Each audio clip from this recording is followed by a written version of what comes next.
Are you slot in? Are you slot out? Or are you slot saw it out?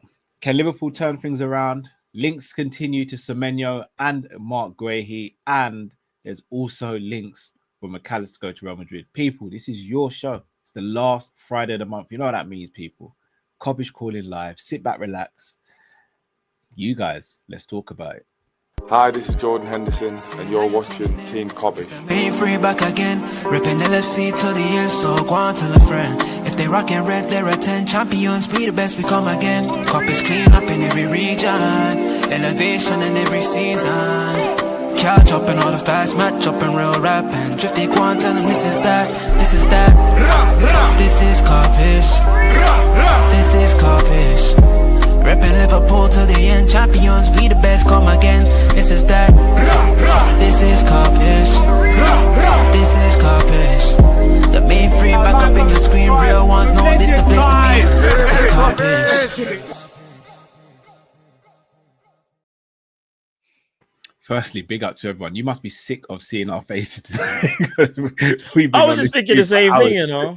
But no, big up to everyone that's been rocking with us. Shout out to our sponsor, OK Jersey. Guys, if you want to pick up a jersey for £15, not £115, but for £15, whether it be for yourself, for your missus, your other half, for ladies, for your partners, for your children, friends, family. Christmas is coming up soon as well. Head over to okjersey.com. Grab yourself some football jerseys, training gear, and much, much more. Not just this season's, not just last season's, but also retro kits as well. And for a further 8% discount, make sure you use the promo code Kopish, Kopish, no hyphen. That is Kopish without the hyphen. And make sure you go and check out okjersey.com. Look, people, you've heard me and Matt speak ad nauseum today about different things, whether it be the Aston Villa game, slot situation, Liverpool situation, players. It's your time to speak, people. The link is in the chat. Come and have your say about what is going on at Liverpool Football Club. You guys can do the talking now. We can't talking all day, bro. You lot do the talking now, man. This is your guys' show, man. Yeah, it's your lot show, man. We're not going to be here for too long, really long tonight. So we're probably going to cut you off around 3 minutes. So please don't feel offended if we do. But this is your show, guys. Come in and speak. Yeah. 100. All right. Usually, a timer, you know. Usually we end the show. Usually we end the show with this person, but today we're gonna kick things off in the only way we know how. Mr. Bruno Banton, aka Bruno de Cruz. Bruno Banton, you know. Jeez. Bruno. Hi, can you hear me? We hear you, bro. How you doing? We can hear you, bro. How you, man? I am not in a very good mood. Not in a very good mood at all. I hear it, bro. That game on Tuesday, I think it was, or Wednesday, whenever it was. Yeah, Wednesday. What in the name of garbage was that bench? What in the name of garbage was that? This guy thinks he's at flipping Feyenoord. You're not at Feyenoord, mate. You're at flipping Liverpool Football Club. I'm going to say some stuff that people are not going to like here. He should be sacked. Get rid of him. Everything that I said, by the way, 2-3 years ago under Klopp, I'm going to say it again. And a few people are not going to like this. He was with certain people on here, I think around about 4 o'clock. Was it 4 o'clock when you made a show earlier? Yeah. Just quickly, Bruno, your mic is cutting in and out a little bit. Maybe just unplug your mic, Bruno, quickly, and then plug it back in again. See if that works. Because you're cutting in and out, but we can still make out what you're saying. I'm wearing headphones. That could that, yeah. Maybe take out the headphones and then maybe just listen to it through the actual device. Maybe that might help a little bit.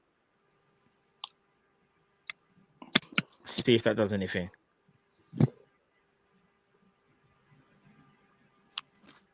Is that better? Yeah. That's better, Bruno. That's better. Certain people are not going to like what I've got to say. He's got to go. He's out of his depth. The man is clueless. He's absolutely clueless. Yes, you won us the Premier League title, but tactically awful. Absolutely awful. You used the 4-4-2 against Frankfurt.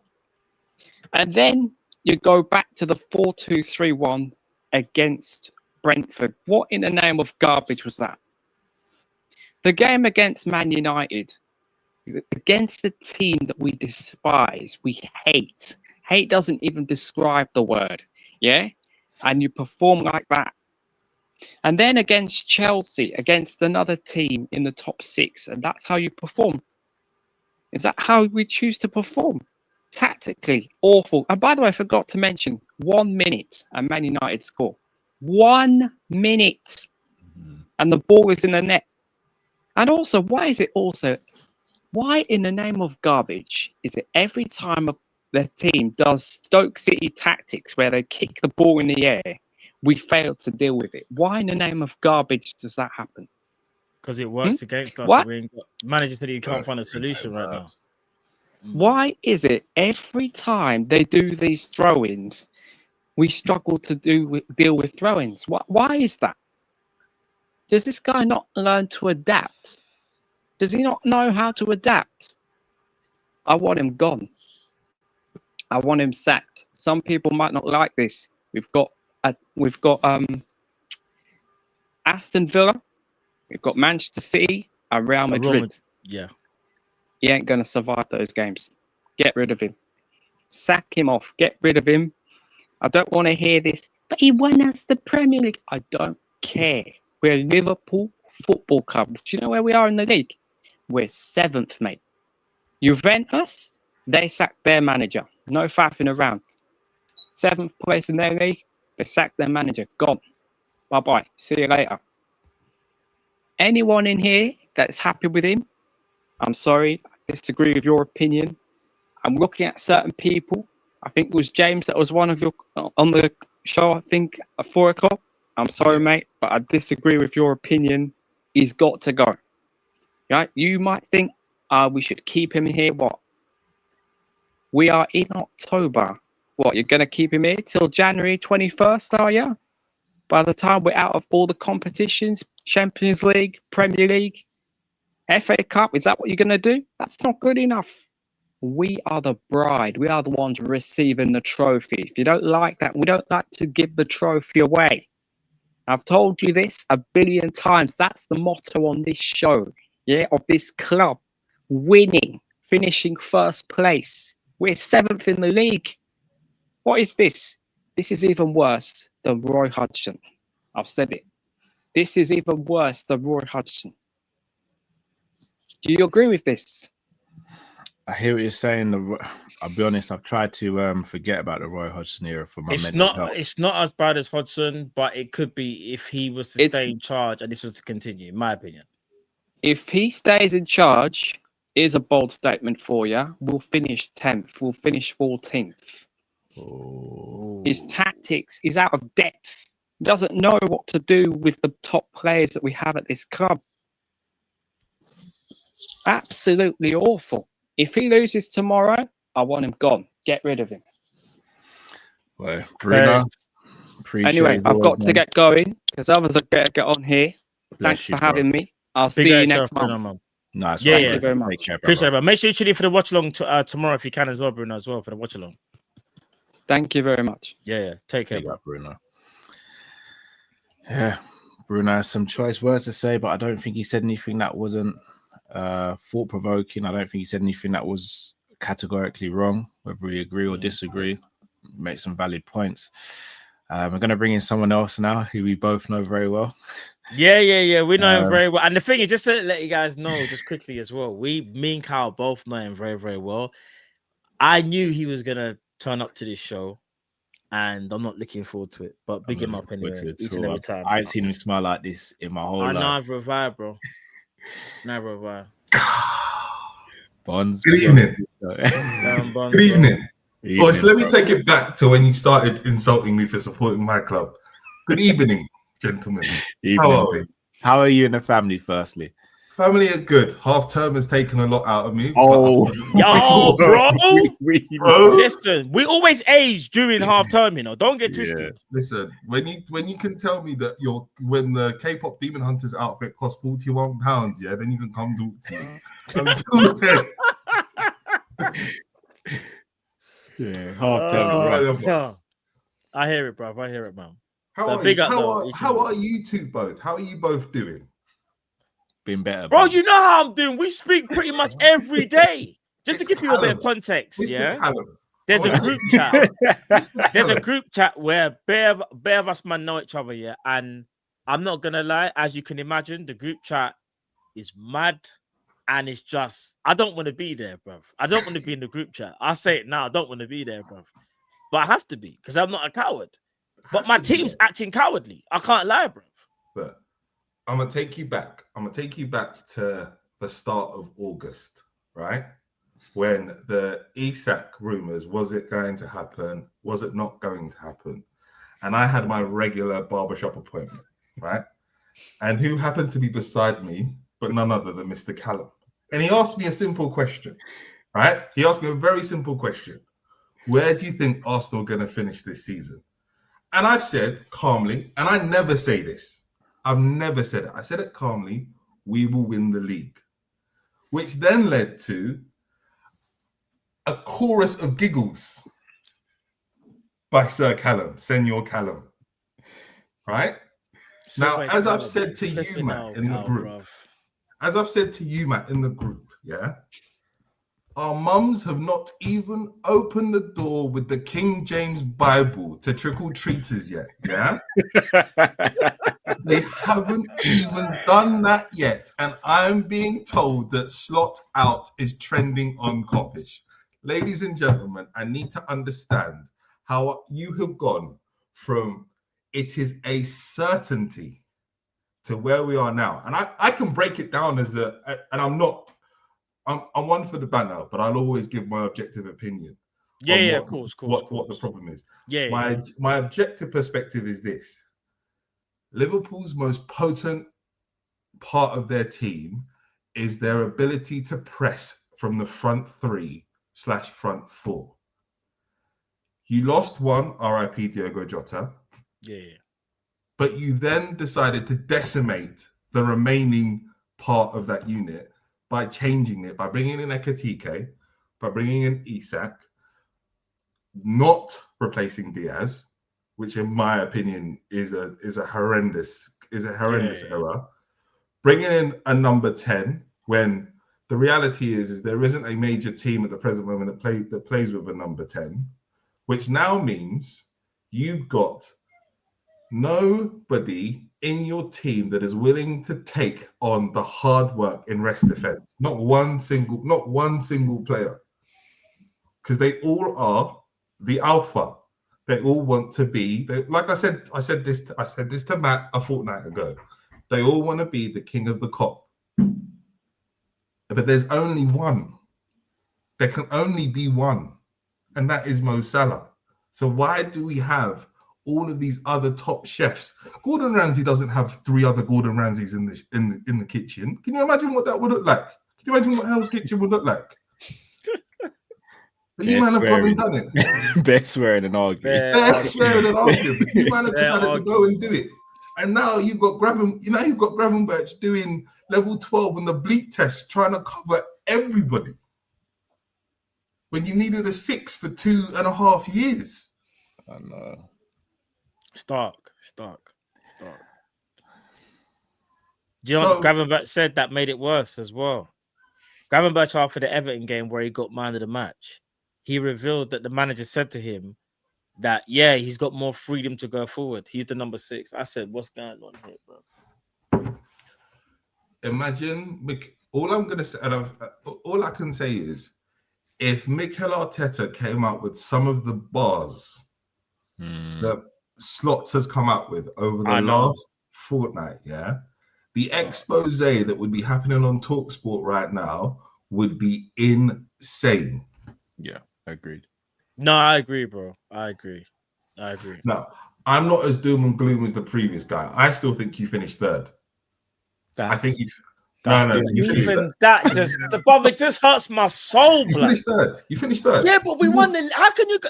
Do you know what it is? Yeah, to go from 1st and then to 3rd, it's not even like you're battling for a title and it's close. Because if we say we lost out on the title by like 1 or 2 points, I'll be like, flip, man. Like you lot may have edged it because I think you guys are the favorites, right? But you see, losing 6 games out of 7, 4 in the Premier League. I can't lie. In my honest opinion, I don't know any manager in the first top 6, top 8 that can have that type of form, and fans think that it's okay or it's going to change. It might not necessarily change. To lose 4 games in a row is unheard of. I hear it. I don't think that there is the stability amongst 2 to 10 for there to be a big enough gap. I think 2 to 10 are going to be so close. I don't know if you've seen it. I think Opta's just done the latest one. I don't disagree that much. I didn't even think that the table would be huge in terms of gap. I honestly thought we would nick it by 1 point, maximum 3. Yeah. That's what I've always said. I don't think there's a huge gap. The problem you guys have is you spent 500 million, and you spent 500 million in changing your first 11, not your squad. Arsenal did the inverse. Our first 11 is practically stable, barring injuries. The only differences we have is we've changed Zubimendi for Partey, who is the only kind of guaranteed starter. Eze can float between backup for Odegaard or backup for Martinelli on either side. He will get used to his bit part, quote unquote, role within the team. That's what he's gonna be there for. To go and change you changed 60% of your starting 11 that won the title. It doesn't make any footballing sense. Nobody does that. No one has done that in the history of football. Even when Fergie did a refresh, and I know I'm cursing on here. I was gonna say. Even Fergie in a refresh never did this. He'd kill one of his top agents like he did Yapstam, or like he did with David Beckham. But he never made sweeping changes because the core stayed. Yeah. Callum, don't giggle at me again, you know. But you know what as well, Bonds, yeah? You see the group chat, you need to be more like this in the group chat, bro. I heard you've been on a mad one.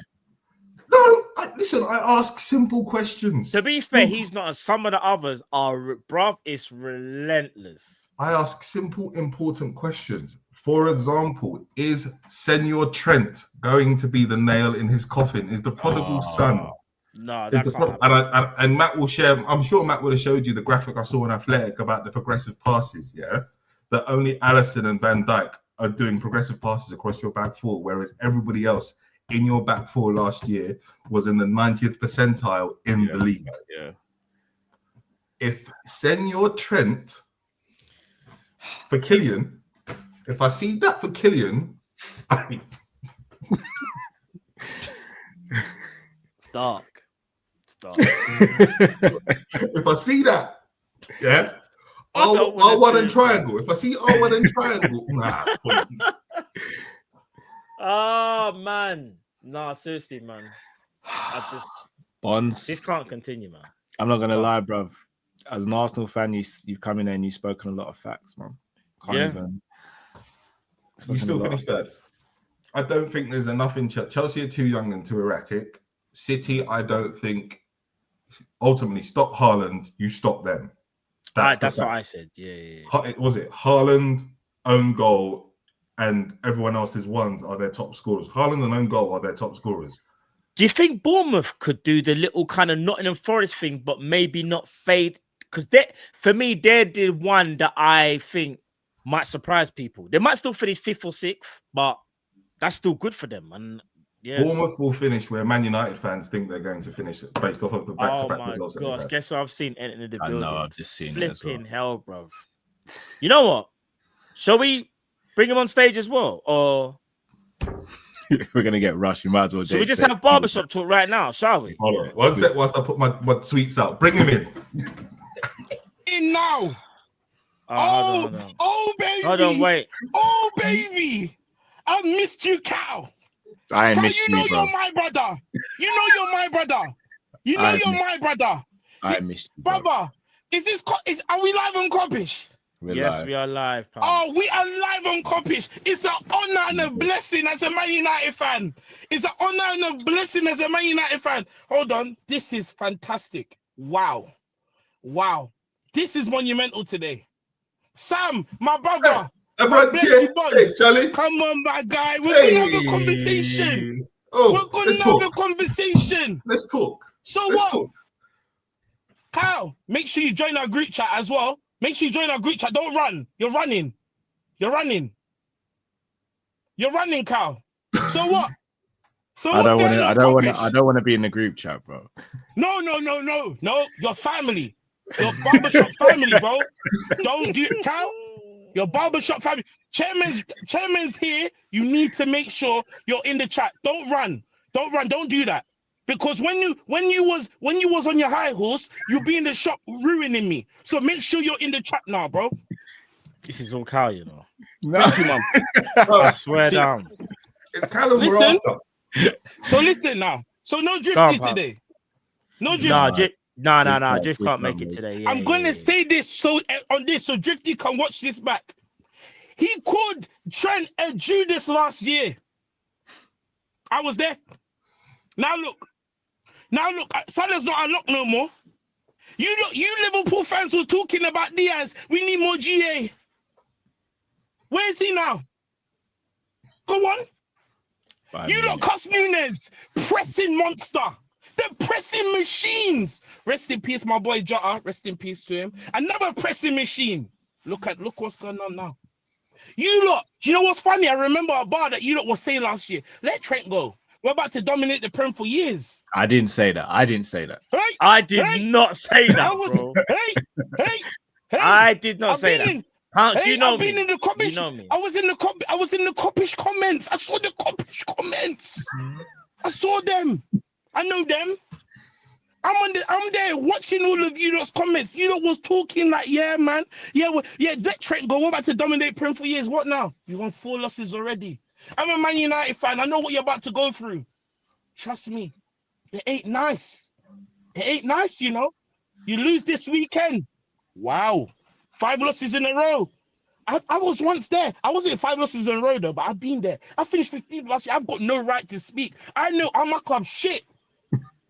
My club's shit.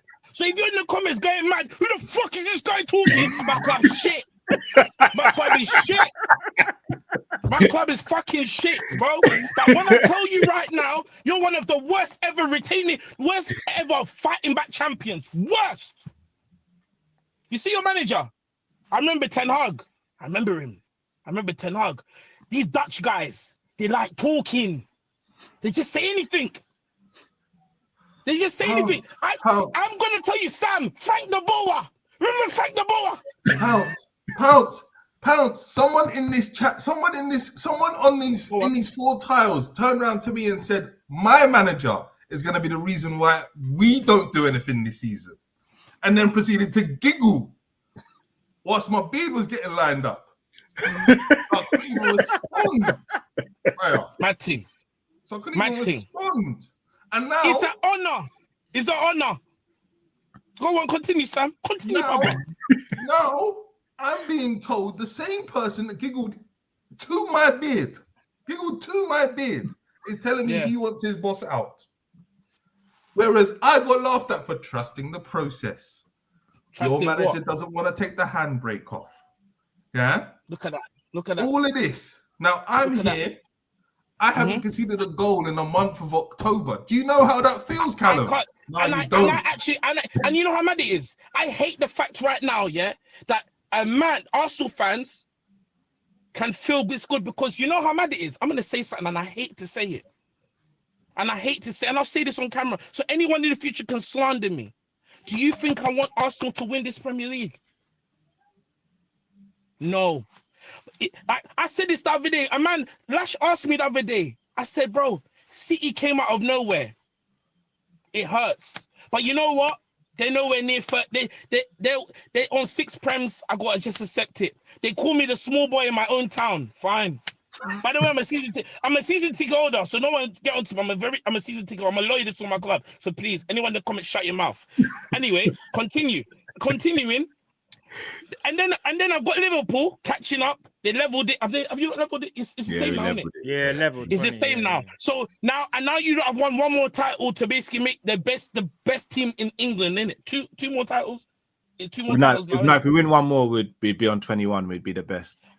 No, I mean that in terms of trophies altogether. Trophies is Liverpool. I can't remember how many. Maybe like I think it's about 2. I think it's 2 now. 2, 3 max. So maybe. I got pressure, and then I got the fuckers in Arsenal that I grew up hating. So now I'm sitting here saying, do I need Liverpool to win it? Do I say City win it, or do I say Arsenal win it? Now I got to sit there and accept that Arsenal's gonna have to win this Premier League. But you know what? How mad it is. You know how mad it is for you, Liverpool man. I told you lot. 2 Prems. 30 years of this Premier League, 2 Prems. And you lot was all barking. Now look at you lot all now. Can I look at your face? Look at your face. This feels, you know what this feels like? I saw Drifty last season. I saw him call Trent and Judas. I'm so sorry. Why is Trent and Judas? So a black man can't go to Madrid. But he's a Judas. Now we know who Mo Salah is. No, we know who Mo Salah is now. I saw your guy Van Dijk get barged off by Damsgaard. I saw the stand. I said, Damsgaard. You've been waiting for this. Who's he has, bro? But he was missing. And to be, you know what it is, yeah? I'll say this about Pounce, yeah? Pounce will defend his team no matter what, like everybody else. I did say to him last year, he didn't say much because last year he knows it was techie for him. And you know what makes it worse for us, Cal? Is that Man United still, like he said, are not even good, and we allowed them to beat us at Anfield. This is what happens, Cal. This is why the fans are having a crash out bonds, because if you think about Liverpool over the years, allowing Man United to win at Anfield, that's crazy, bro. And the way it happened as well. Last minute. Maybe Sam, go on, Sam Lang, because I know you got to express it. So Sam, let them know how you feel. Listen, as an Arsenal fan, yeah, what I've had to listen to over the last 18, 24 months with Liverpool fans, like the end of Klopp, the great send-off, the Amazon Prime documentary, the violins, the quadruple talk, then it fell off. Then it was the contract saga, but we're still going to be here, yeah? I've heard this consistently. All I'm going to say is, I almost wish Haaland said to you, man, stay humble, eh? That's what should have landed, because I don't understand it, yeah? I've sat there quietly.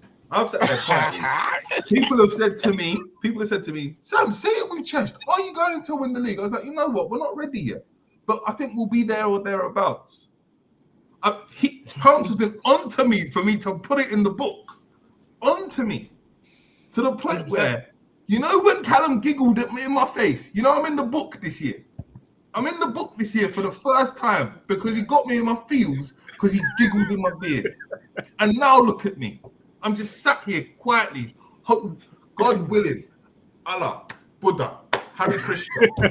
Bring it forth. Because when I walk in there with my Ghanaian Vince McMahon, yeah, in May with the bucket hat and the palm wine, I swear, you man.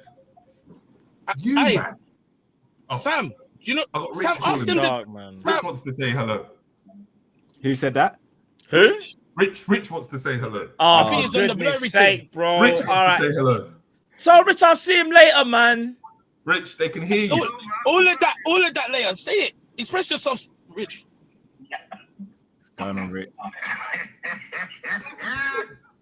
gonna chat to you later, Matt. Yeah, I know you are. Yeah. I know, bro. I know. Turn up your mic, it's low. Is my mic low? Yeah, turn up your mic, it's low. You got no bass in your voice. They got no bass in their voice. Cal, you see when I'm in the shop with you, brother? You see when I'm in the shop with you, when you're disrespectful? I needed Drifty here because he's on the Rico case because I'm on him. He's on the Rico. He's on the Rico case because I've been studying him. clocking, yeah, this guy is a madman, you know. This guy is mad, you know. But you see what I'm gonna look at you lot dead in your eyes. You see, I told you that remind yourselves who you lot are. Remind yourself who you lot are. You lot, listen, let me tell you something, Cal. Let me tell you something, Cal, man. Let me be real with you, man. And we're gonna talk real stuff. We're gonna talk some real stuff. See a manager after Palace. See the bars he said. Disgusting. I don't like talking about finances. You know how I am. I hate money talk. I'm not part of this agent 007. I hate none of it. Because if your person's performing, I don't care. You don't know me. I don't care about money. I never have cared. But you see when you go out there and say, oh, yo, like, we haven't got depth. Hey, brother, no one, you're not at Chelsea where Chelsea manager has no say in signings. You've got a say. You've got a big say. How dare you? How dare you say Esteval? They've got people like Esteval to bring off the bench, City and all of this. Hey, broski, you've got the biggest war chest I've ever seen in Liverpool history. You broke the record twice. And I don't like even saying that. But you know what? You broke the record twice. Twice. See Graham Souness. If I buck Graham Souness in real life, I'm going to crash him. But you see that man? When it was Pogba, he was talking bare. Why is no one talking? You see the worst thing? Worst hasn't got it hard. Worst got it light. Worst got it light. You man don't even get it. I respect Liverpool. I'm going to tell you straight, on camera. The best pressing team I've seen. Ever. Yeah. Ever. Rock and roll. Yeah. I'll give it to you lot. But you see one thing now? Your identity. You see where Ferguson left? See the identity? Rocky. See now? See when I told you about these Dutch man. They don't last long. They're not good. Tell me a good Dutch manager apart from Rijkaard and people might say the Chelsea one back in the day. What's my man's name? Oh, Hullet. I got Cruyff. Hullet. Yeah, Cruyff. No, but do you know what I will say though? Even though I will say it's looking dark for Slot. Slot has still won a Prem. That doesn't. And again, remember. So we've seen 12 months or 12. Yeah, it's 12 first 12 months at Liverpool. Won a major Premier League. Amazing. Yeah. But obviously, right now it's looking dark. So I can only really put him in that conversation and wait and see what he does if he's there long enough. But let's say that he was. If he was to leave now, can I play devil's advocate? Can I play devil's advocate? In that, the reality is, this time last year, Man City and Arsenal, not as severe as you, man, but were doing the exact same things that you lot were doing, so that you had the title won. Because if we're being objective here, right? You lot have been crap this year. Calendar year, Liverpool have been crap. Yeah, I spoke on it. You can't argue. Yeah, we ain't been good. For the calendar year, you've been crap. You won your league September through to Christmas. Like, these are the facts. So for me, the conversation is, and I know people don't want to say, "Oh, I don't want to take away his prem." Hold on, what? Say that again. Huh? The last bit, the calendar year. No, I wouldn't say we've been crap. I would just say that we were kind of like we were average. I'll say average, not crap. Crap is wrong. Because crap is wrong because you can't be. You go. It's all context. It's all about contextual. When you're resting state, is where Liverpool's has been for the last 3-4 years. Yeah, under Klopp, the resting state. Your baseline is other teams in the Prem's elite. True. So when you fall below that baseline, for you and your context and the style of football that you got, that I'm used to, listen, I've gone to Anfield and held corn. I've held corn. Hey, yo, do you remember that? You don't remember that? I held 7, bro. I know we was calling you 7 up and everything, bro. I remember, bro. I've seen that French long-haired Guendouzi chasing Hendo in the middle of the field. Yeah, I've been through all of that. So when your resting position is up here, yeah, anything that falls below that. No, you're right. You're right. You're right. For our level and where we need to be, we need to be way higher and doing way better. And that's where I think there's a lot of debate in the fan base about whether the manager can turn it around and whether he will, because a lot of people do think he's quite stubborn and he's not really willing to make changes, and that is a big issue. And I think if a manager's not willing to make changes for the better of the team, I think there's massive issues there, in my opinion. I genuinely think the plan for this season was that you were going to play a three wing backs, because the reality is, if I look at the profile of your signings, it's the only thing that makes sense that you were going to go with a three. You had to be going with a three. There is no way that you were not going to go with a three. So if he's being stubborn, the stubbornness is being Robertson has, and I said this, Robertson has to be your left centre back. He has to be. He has to be. Maddest thing is, this is hey Bonds, you know the maddest thing is, for months. Hey Callum, Bonds, you know the maddest thing is about it as well. The reality of it is, by your profiles, yeah, you have to literally. This is why it's a curse, Salah. I'm going to tell you why it's a curse. Because,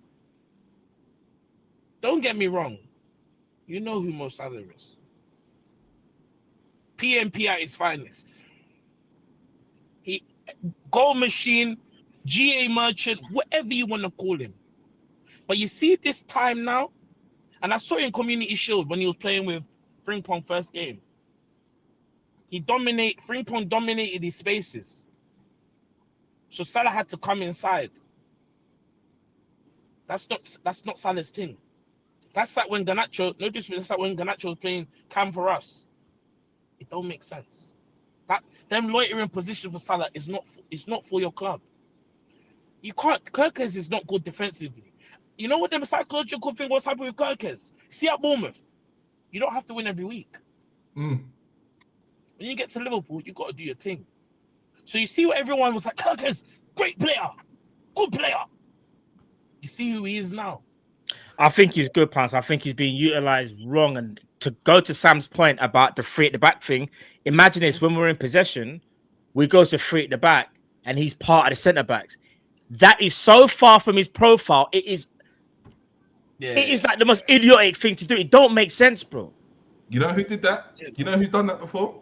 And you're going to hate this, but you know who did that before? Who? Unai Emery, when he put Kolasinac, when we got Kolasinac in our team. Boys. No, but he's not lying. Boys. I remember. No, I remember that. Yeah. We went and got Kolasinac, who is a wing back, and made him a full back. Yeah. Real facts. When the reality is, it hurts. And just to follow up on Pounce's point, of the two that you kept, only one should have stayed.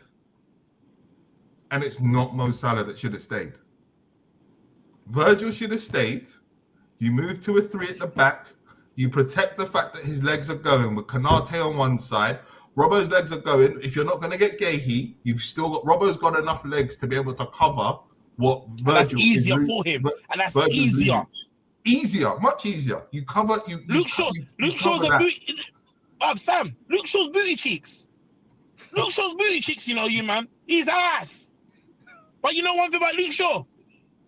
He's better. He's actually not too bad in left centre back because he ain't got to do too much. Apart from when Doku done him, it's been all right.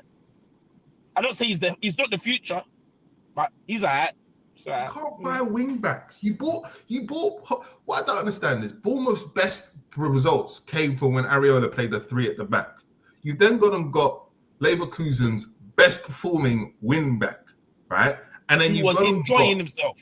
And then you've got Leverkusen's number 10 that played in a 3-4-3, and you're playing him in a. It don't make sense. Like, put the money aside.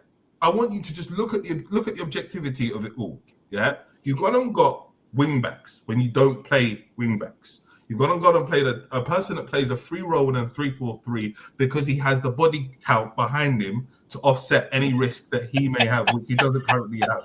Yeah, and there is one thing that's not being spoken about. You went and broke the transfer record for a number 9 that has only played 3,000 minutes once. That's 33 games. He's only played it once. I can show you the receipts in my Arsenal chat. People said to me we should blow the money on Isak. I was like, you know what?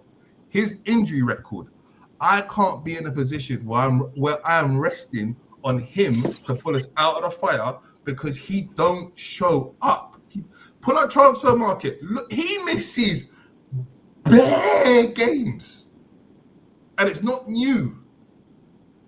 Man's got weak groins. Look at yourselves. Look at yourselves. Look at yourselves. Look at yourselves. I'm just letting you lot do your talking. I'm letting you lot reason. And the thing is, there's definitely points where I disagree, and there's definitely points where I agree. But guys, listen, we appreciate it, but obviously there's other people in. I don't want to. And there's people waiting as well. They're lucky. I needed more longer because I was gonna crash this whole setup. And before I go, Cal, you're getting in the group chat. Don't run. If you run, I swear to you, I'm never gonna forgive you again. You can't look at me in the eye, bro. No Diddy. Do you understand me? Make sure you're in the chat. Listen, Matt, send the number to Bones and put him in there. I will. Giggle at me again. Giggle at me again, Callum. Giggle. Yeah, come on, giggle. I dare you to giggle at my team again. I'm gonna be, and I swear to God, and I'm gonna tell you like this one thing. Please let me say this one thing. If my club goes to Nottingham Forest and goes and gets a result, and you don't dare, I got Hugo for my last week in FPL before you lot got sick. I'm taking him out. If I dare hear of you lot don't win, and you don't let my club go beat Daesh, I swear I'll be held to pay. I'll be here next Friday, and I swear to God, you'll be held to pay. Do not let my club, my shit club, Ruben Amorim, Moncler, fraud. I dare you not to let my club break away. Moncler fraud. Remember you not told me Moncler fraud. Stupidness. I dare you not to let your manager turn into Frank de Boer. Frank de Boer went 9 losses in a row, you know. Look at me. Look at me when I'm talking to you, bro. Look at me. I dare you, man. I dare you, man. Matt, you know you're my bro. Cal, you're my bro, but I swear to God, if you don't let Manchester United, my club I love, rubbish as they say, I finished 15th. I dare you lot. I dare you lot to let my club win. I dare your club to keep on going mad and let my club pull away. I dare you lot. I dare you lot. I dare you lot as champions. I dare you lot as champions. I dare you lot as champions to let my club finish anywhere on top of you lot in this Premier League. They'll be held to pay. They'll be held to pay. 9 and 10. If you go 9, no, we can't go 9 and 10. We can't. No, look at yourself. You don't even believe anymore. You don't even believe. You go 9 and 10. You don't even believe. Cal, you don't be. Cal's quiet. Rub your face. You dosser. I told you lot. I told you lot. You're lucky Drifty wasn't here. I've got receipts for Drifty. I've got screenshots of Drifty. I've got screen record Drifty saying madness. Saying madness. Judas, they said. They called Trent Judas. We're going to go. We're all white. Now look at you lot. Right. Look at you lot now. The man who unlocks Mo Salah. Now look at you lot. Look at yourself, Cal. Cal, look at yourself. Look at yourself. Look at yourself. Look at yourself. Look at yourself. Look at yourself. Listen. I knew this day would come back. Send the number to Buns. Send the number to Buns. He's got the. Cal, are you coming in the chat? Yeah, I am. Cal, are you coming in the chat? Yeah. That's what I'm talking. That's a man. That's a man. I'm gonna let you lot leave. Because I know you lot got others. They're lucky. They're lucky there's a queue. I can see them in there. I'm gonna go viral. Fuck it. I'm gonna crash you up to the end. Listen. Fuck it. If you go 9 and 10, yeah. If you go 9 and 10, I'm landing on this channel with Daddy Lumber playing and a big bottle of palm wine and some fufu right in front of me. And I'm just gonna sit here and eat. I'm just gonna sit here and eat. I'm gonna buy you a Mad Henny. I'm gonna buy you the big Henny, bro. V-Sop, the 50-pound, bro. The one was big, the heavy one. And we're gonna sit down and drink it because we have to have a testament to this because this is nuts. This is mad. But you know what? They've seen this. They know this. Matt knows. Yeah. I had to go. Matt seen me come in there broken, telling man I only watch rugby. I don't watch football now because I'm about to back Socrates. I'm about to back David Luiz. I'm about to back. Where's Monts? Where's that Monts guy? Him we need to roll up on. I need him. I need that Monts guy. I want to chat to him. Bring Monts. Bring Monts as well. Absolutely, that guy as well. What do you know was doing while you were talking? I see him talking. I need all of you lot, all you Liverpool guys, all of you lot. And what's it? Don Hussam. I need him as well. I'm going on a tour. I'm going on a tour to crash these guys. Don Hussam. Oh yeah. Oh, wallahi, when you get to the shit. Wallahi. Yeah. Bring him. Flipping dossers. And Cal, go and get your trim. That's what NF's doing to you. You're not going for trim now. Dosser. I'm gone, man. I'm gone. Giggle at my team again, Callum. That's what I'm never bringing these lot back on the show ever again. You're gonna bring me back because you need me. I've given you and your Kopish fans 50 minutes of entertainment. Don't joke, man. I'm here. I'm alive. Drifty's lucky. Drifty's gonna watch this back. Tell Drifty when he's next here, I need to chat to him. Tell him. And he's gonna see this. I need to chat to Drifty. I need to chat to Drifty. Him. Pulse is a madman, I swear. Man, I'm crazy, I'm sick. I'm sick and I'm ill. What you don't thought this is? What you don't thought there's gonna be half an hour of life? No, I'm anarchy. They wanted tactical analysis. Come on, bro. Analysis where, bro? I'm giving you my analysis. You lot in hell. You don't better sort it out. Cause I've been in hell for years, bro. Pav, you see the realm. Come to me. You know you say this. I've been in hell. I know what hell feels like. I've been in hell. Listen, gentlemen, I've been in hell since we went raving in Pradas in a V-suit, gentlemen. That's how long I've been in hell for. Yeah? Sam, tell him. And I had the reversible V-suit denim jacket, yeah? When man them were going bud walls to go pick up the mosh. I've been in hell for so long. Come on, bro. 20 years, gentlemen. I had hairline, yeah? I could pull off a one, yeah? I can't even pull off a one these days, yeah? Matt. And now I'm here, so I deserve this. Matt and Cal, I'm the Grim Reaper. I'm the Grim Reaper. I'm in hell. I'm the one who got come here. I'm here for long. You only left you left a bit long, not too long ago. Come back. I'm waiting for you. Matt, I'm waiting for you. Come join me. Come join me. That hell, come join me. I'm there in there. Come join me, bro. Listen, guys, listen. Bless up. We're gonna have to let the others step onto the stage, but you, man, as much as we've had to listen to this, big up you, man. And yeah, man. Hope you guys both lose on the weekend. Whatever, man. Always, yeah. Get out of here, man. Get out of here. Love, guys. Get out of here, man. Love. That was painful, boys. That was dark. That's dark. Bro. This is what we've allowed our club. Do you see what I'm saying? Losing 1 or 2 games, Kyle, you understand it. But then you lose 6 out of 7. I bought it for myself, bro. I've been giving these lot hell in the barbershop for a while. I've been giving them hell. We just can't allow this, bro. I tell you what annoys me. If I knew we were gonna be this rubbish, I'd have been even worse in the summer because I'd have maximized it. Because I was saving myself for further. You're thinking is we're gonna do it again. We're gonna do it again. So whether you thought we was gonna win one trophy, I can honestly say I sat there and thought we're gonna win at least one major, but I want 2 though, like a champs and a prem. I must have been crazy. I mean, don't get me wrong, things can change and we might be able to win the Champions League, but the prem is the most unrealistic thing right now. That can change again, but it's just looking so dark. I don't even want to talk about it. So, yeah. All right, let's get some Liverpool fans in. Sadiq, can you save us, bro? I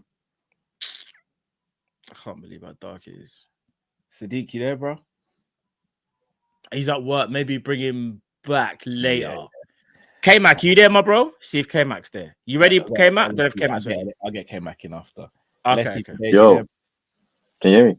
Yeah. What's going on, bro? Yo, hey, I'm so sorry for you, Cal. I knew immediately they started rushing you. I knew you must have gone on a madness in the barber store. It's not the one to be doing madnesses in the barber store. Yeah, because that was disgusting. I actually had 999 on my phone because I was about to call the police. I thought, yo, it's looking dark right now for you. Like, man's a father and everything, and I'm just seeing that. Imagine if the youth them have to put that on repeat. Nah, couldn't be me, man. Jeez. It's dark. It's dark, fam. Bro, hey, but it's mad, bro. Imagine no one could have told me from last season. Man would be sitting here, 6 losses, feeding myself after the window we had. Shit, man. I don't know what happened. Like, I ain't gonna lie. I hear anyone that is Slot out. I'm not Slot out at the moment.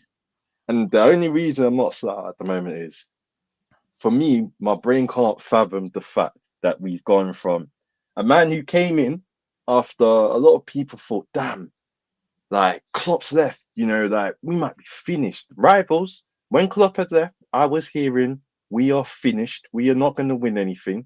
We are definitely going to be like flipping 10th or something. Bro, I was hearing shit before that season started with Slot.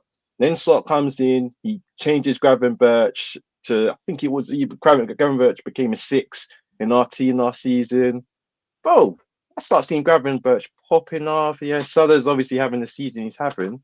And he's making like I used to make jokes that we're second half LFC. Every single time, okay, first half might be shit. Second half, sort of make some tactical change. Boom. We're just scoring. I thought, damn, like it's good, you know. I didn't think we were gonna run into this season and end up being trash though. And the only reason I'm not Slot out yet is because I just can't believe the same guy who did all of that last season could have just completely fallen off a cliff. I still think there are multiple issues with the club. One of the biggest issues with the club is definitely the personnel don't seem to be motivated as much. What's so crazy is we literally watched that Crystal Palace game in the Carabao Cup, and we got fifth up. But for that first 35, 40 minutes before that waste man Sarr came in, we looked decent because the kids had energy. The kids had a determination to try and do something, which is a bit scary because if you're seeing kids put in more energy than we've seen for the first 8-9 games we've had in the Prem than the first team, there's a big problem. The only player who has been pretty much from start to finish been on energy, has, in my opinion, has been Szoboszlai. Szoboszlai's been having a great season, but it's going to nothing at the moment because the rest of the team just aren't on his level. Now the biggest thing for Slot, for me, this would determine if I'm going to be Slot out or Slot in. If he don't play 3 at the back against Villa, I'm going to be Slot out at that point because there's no damn way. You keep seeing that we keep getting destroyed in defense. The midfield is way shaky. You bought 2 fullbacks that you're not playing properly with, which should be, in my opinion, they should be wing backs, especially Kirkes. If you go into this Villa game and you play the same trash system that don't work again, instead of playing the 3 in the back, that'll be enough for me. Because at that point, I can tell he's being too stubborn for his own good, and it's not working for us. I still think we could win 1 cup if he changes things like now. Between this Villa, Real Madrid, and City game, if he changes stuff, if he plays 3 in the back and we still ain't winning, I can't even blame him. At least he's tried to change the system. It just means there's a bigger issue at the club than I've really thought. But if he decides to revert back to type like he did after Frankfurt and we get destroyed, because Villa, we're talking about Sarr, that pussy old Sarr. But they got Watkins. I hate Watkins with a passion. That guy always likes to do nothing. Watkins, has anyone heard Watkins even get any GA of recent? I don't even know if the guy scored. But he might come up and get 5 goals against us because he just likes to show up. Yeah. So for me, play 3 in the back, and also Slot needs to show me he has not got nothing against Chiesa. That Chiesa ain't got nudes of his wife or something. Play my man in the Prem, bro. Like, how are you being how disrespectful can you be? You play Chiesa his first start with Utes. Are you smoking? We won't see Chiesa until the 76th minute. Nah, if I don't see Chiesa on the starting 11, then I know it's Slot out for me. That's that. For me, there are a few things that will be Slot up. I need Chiesa starting because you can see this guy's a pressing monster. It's the only flipping pressing monster we have at the club at the moment. Might as well play him. Then you need to go and play 3 at the back for me, right? And then as well on the bench, make some decent subs if things is going left. If he does those few things for me against Villa, hopefully we get a result. But at least it shows me the guy is trying to adapt. But if he doesn't do anything, he reverts to type. Chiesa's holding bench until like the 80th damn minute. Then, bro, you gotta go, man. You gotta go. Because anything is better than a manager that chooses to not adapt and change things. It's sick. Like I can't have that rushing that you just had, Cal. I'm sorry, man. Can't show up to church tomorrow, bro, and get rushed up, bro. That's crazy. Start, man. But anyway, man, bless up you guys. I don't know how you man done it, because for me, that type of rushing, I'd be done. Love. Bless up, brother. Bless up, broski. I brought it myself. That's the problem, man. Matt, I even tell you some of the things I did in the barbershop, man. Bro, no, they told me. I was like, Carl said, what?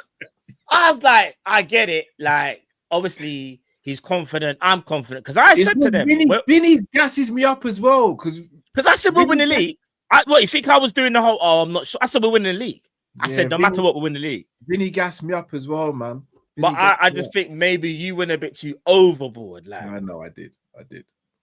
Once. Yeah. Right. He's all ready now. Sadiq, you ready, brother? There we go. I hear you, bro. Yeah, we can hear you, my bro. That was deserved, Cal. That was deserved, bro. You know what I mean? I'm sitting there thinking to myself, yeah, trust Cal. Trust Cal. You know what I mean? That's why people like Kendrick say, stay humble. You know what I mean? How about they're singing it from the rooftops in his shades and his dressing gown. You know what I mean? Yeah. And this is what you get. Now I'm getting phone calls from my cousin in Trinidad who are Man United fans giving me grief. I don't done that. It's like people like you, pal. It's you. You know what I mean? First you started on the beard. Yeah, and you've been getting hate off me for the last couple of weeks. Not this, Matt, you missed it this morning, bro. Matt's seen the video, bro. He's seen the proof, bro. He's seen the proof, bro. He's seen the proof. I see the I gave out the evidence a long time ago, bro. So don't try it, okay? Sadiq, were you on the morning show this morning, Sadiq? I think I briefly popped on there, yeah. The chat crashed out on me on a random this morning. Crashed on because you talk like this. I talk like too much. You're like, you're Pookie. You play too much. And we're all not having to Pookie. Any of you kids old enough to see New Jack City, you know, some old school heads here. But anyway, I don't know what to say, guys. I'm in a position where this is unprecedented. Right. And we have become the laughing stock of the league. There's nothing we can do about it. I mean, I can sit there and give you theories about, you know, like the loss of Jota or the tactics of the manager and stuff like that. And I think it's a combination of a lot of things. But ultimately, the guys mentioned it as well. The Man United and Arsenal guys mentioned it. Losing people like Nunes, losing people like Diaz, people who pressed, and I get it. You know, we wanted more from them. There's nothing wrong with asking for more, but you know, that song by Janet Jackson and Q-Tip. You don't know what you've got till it's gone. Yeah, that's what we're dealing with. Do you know what I mean? Because if you ask me, I would never thought I would say this, but if you sat there and you asked me, or if I could have the crystal ball, and you said to me, Sadiq, Liverpool win the league again this season, but you'd have to lose, but you'd have to get back Nunes, lose Isak, and lose Ekitike and get Diaz. I'm asking for them back, bro. No, I'm not gonna go that far. No, I'm asking for them back. No, but do you know what it is, though? Do you know what it is? I understand the players that we brought in are not good pressers in general, especially Isak and Ekitike. I just think they're just very, very average. I don't think there's anything special about them. Diaz was very, very good at pressing. And I think another thing that people won't like to hear is that Trent Alexander-Arnold was a cheat code for us, and we knew this. However, it's for the manager to look at the different profiles and go, like people have said, like Cal, K-Mac, Tom Little, why not change the formation? Why not suit the players that you have? Why must you keep everything the same, thinking that you still have those players? Why are we still doing a 4-2-4 high press when only one of them can press, and that's Soboslai? It makes no sense. Adapt to the players that you have at your disposal, and then you can build somewhere. This is what I agree. So I understand what you're saying. No, go on. This is your time, my bro. Go on. I just wanted to add. So yeah, normally when new players come in, like Klopp, they have a bedding in period, right? Yeah. And certain people like Ekitike have just like stuck to water. It's been fantastic. But people like Burts, people like Isak, the new boys, Frimpong and Kirkes, like, I just feel like it hasn't really, like, all right, you could have played Bradley and then slowly integrate Frimpong. Same with Kirkes. Like, play Robertson, he's sort of just thrown all the new toys in there and just, we'll figure out. And it hasn't had, maybe 3 or 4 games in, then start incorporating some of these new players. Let's give them a little 20 minutes here, 30 minutes there. But he's throwing all these new toys in, and it just hasn't been jelly. Do you know what I mean? And now we're struggling, and obviously our luck has run out. Do you know what I mean? And now we're in shit and cow without a beard comb. Do you know what I mean? It's just it's hard times. Right. Where's your brush, Cal? Where's your brush? I get you. Do you know what I mean? You started this, bro. You started this, bro. Don't start none. Won't be none, bro. I was just a humble bro from Quayle, just minding his own business. Taking his son to nursery, and Cal's dimension and cussing off my beard. I was like, what? My earphones? What? I didn't realize you were listening to that show, though. You fucked up, didn't He's always listening, bro. You know, Sadiq's always listening. He literally watches all of our shows, bro. But like, unless he's literally working. 6 years I've been following you guys, bro. Yeah. Then if I don't catch up. You know what I mean? I didn't realize YouTube Premium, bro. I can download you guys. You know what I mean? Watch it on my 65-inch TV. Watch it on my 14-inch tablet. Watch it on my phones. I've got many phones. Work phone, other work phone. Yeah. So just you know what I mean? I messed up. Keep my beard out your mouth. That's all I'm gonna say. Yeah. Pick up the Reds. You never walk alone. You know what I mean? Yeah. We'll chat. And I'm gonna. And I didn't realize that the legendary Icon Barbers was just around the corner from me. So I will pop in and introduce myself. And if I see those guys, definitely, bro. Yeah, man. I think I will. I think I'll represent. Do you know what I mean? When man mentioned Bud Walls, I thought, yeah, he's a Croydon man. I know. Yeah. Bud Walls. That's old school, isn't it? That is old school. Bro. Yeah. Little layaway things you could do there. So yeah, big up. Yeah. Anyway, I'm not going to take the rest of the show, and I've got work to do. So yeah, but I've got spreadsheets. Come on, man. Bless up, man. Bless, bro. See you later. Every time, big up. Big up to each and every time, man. Always, man. Right, we gotta bring up, but I know the thing is, But I just feel like everyone feels exactly the same, and everyone is kind of all in agreement. Not necessarily all in agreement whether the manager should stay or not, but all in agreement that there has to be change. Like whether you're slotting or slot, there has to be change, Carl. If there's no change, we will see the same result tomorrow, and that scares me the most. Is the change? I think we can all not accept, but we can all understand kinda if we were to lose and he went to free at the back and we fought like crazy. Like we tried everything, but I can't see another 4-2-3-1, and I just seen Bradley invert and or Sobo right back. Yeah, yeah. But you know what? Let's bring on the next caller. I know he's been waiting a long time. Gaz, you're after K-Max. I know Gaz has got a thing, but K-Max next. So K-Max, what's going on? Oh, up to K-Max. Yeah. You press the same time. Right, cool. Yeah, I can say, right, man, just morphed out of it. K-Max had enough. Big up K-Max, bro. What's going on, bro? You're on mute. Yeah, you're on mute, K-Mac. You're still on mute. You're still on mute, K-Mac. Yeah. Oh no, his mute. His mic isn't muted, but My bad. Can't hear him. My bad. Yeah, you're good now. You're good. Big up. Great show, by the way, and it's funny watching you get roasted by the opposition. Oh, bro. I had that coming. Arsenal's one thing, but you see, Man United. This is what happens. Skinned, don't you, with this? I haven't been on here for a while, like to talk like this. This is really weird. Yeah. Like I remember I first jumped on your show like probably years ago. A couple years back now, yeah, I remember. Yeah. And I'm probably going to have the same conversation. And this is weird saying it like straight after a title win, like, but I can't see an answer. I can't see an answer at Liverpool right now from the guy who stood on the touchline. Like. He's doing crazy stuff. Like he spent a week with the 4-4-2 formation. We know that because our players come out and said it. And then we won with it.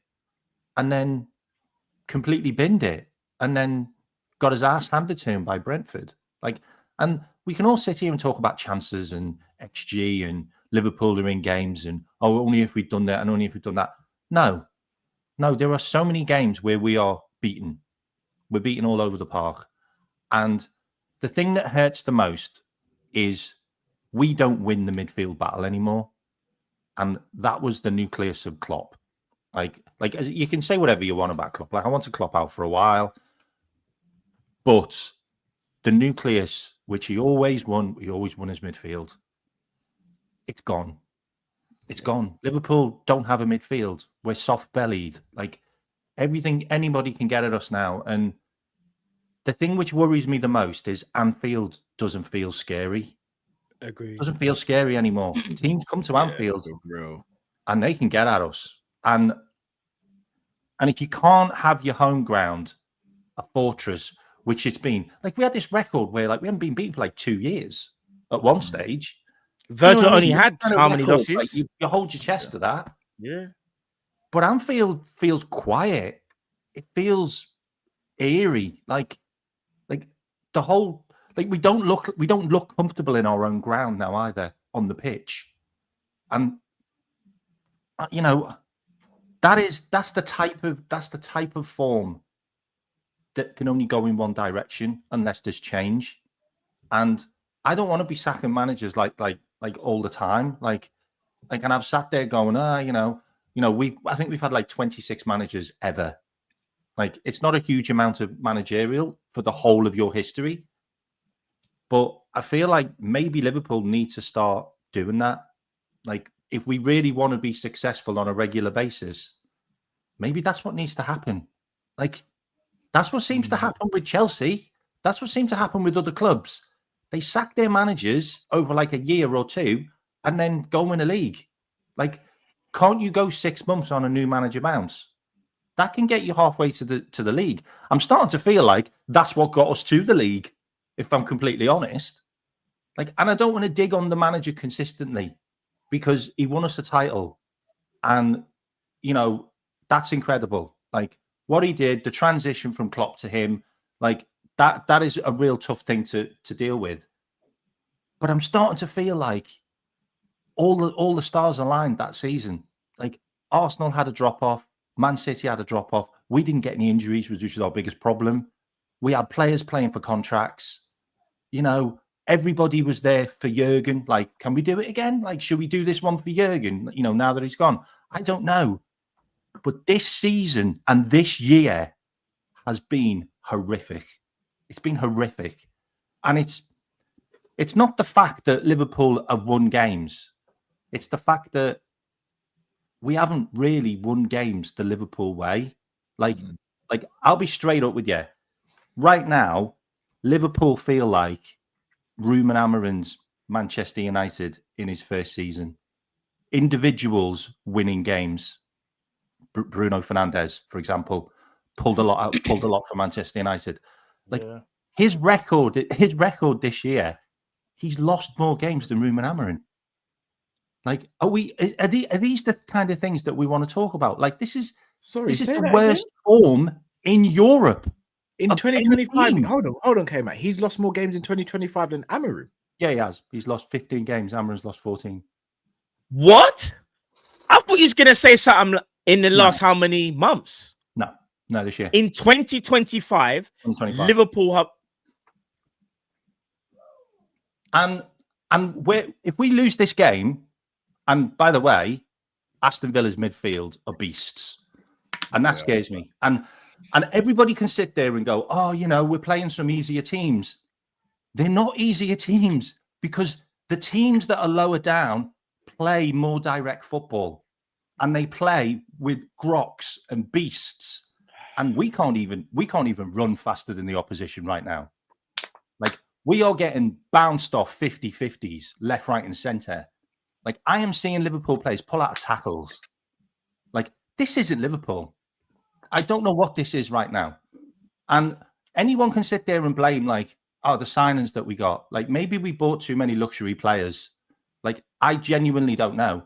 But we can all talk about we haven't got pressing players. You need to look at the players we signed because Jerome Frimpong and Florian Wirtz were the highest pressers in the Bundesliga last season. Both of them alone, 1 and 2. So if you want guys that can press, put Wirtz on the left, put Frimpong on the right. There's your press machine. You just need a forward that can do it. Well, Ekatike's been pretty good at it. He's pretty fast. Can get around. He's mobile. Would you change the formation, K-Mac? Just no fix. There's no fix. There's no change. It's like you're getting your ass handed to you consistently. Like, you only won the first 5 games in the last 10 minutes. Like, you aren't playing well. And you're sat there going, everything's fine, mate. Everything's fine. And then you go into the press conference saying, well, I could see lots of good things in the game. I don't care what you could see in the game yourself, mate. Like, look at the results. It's not working. Like, Liverpool is not working. And we bought a goalkeeper that can't play as a sweeper keeper. And he's got no distribution. Stop giving him the ball. Stop trying to play him like Alisson. He's not Alisson. Like, you got a right back. You're trying to turn into Trent. Like, he's not Trent. He's Conor Bradley. Like, play him as a right back.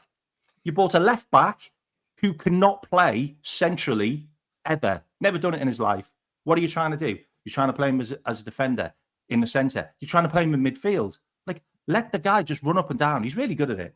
Like, he's not a great defender, by the way, but he doesn't need to be a great defender because you're supposed to have a defensive midfielder in the team. And guess who we don't have?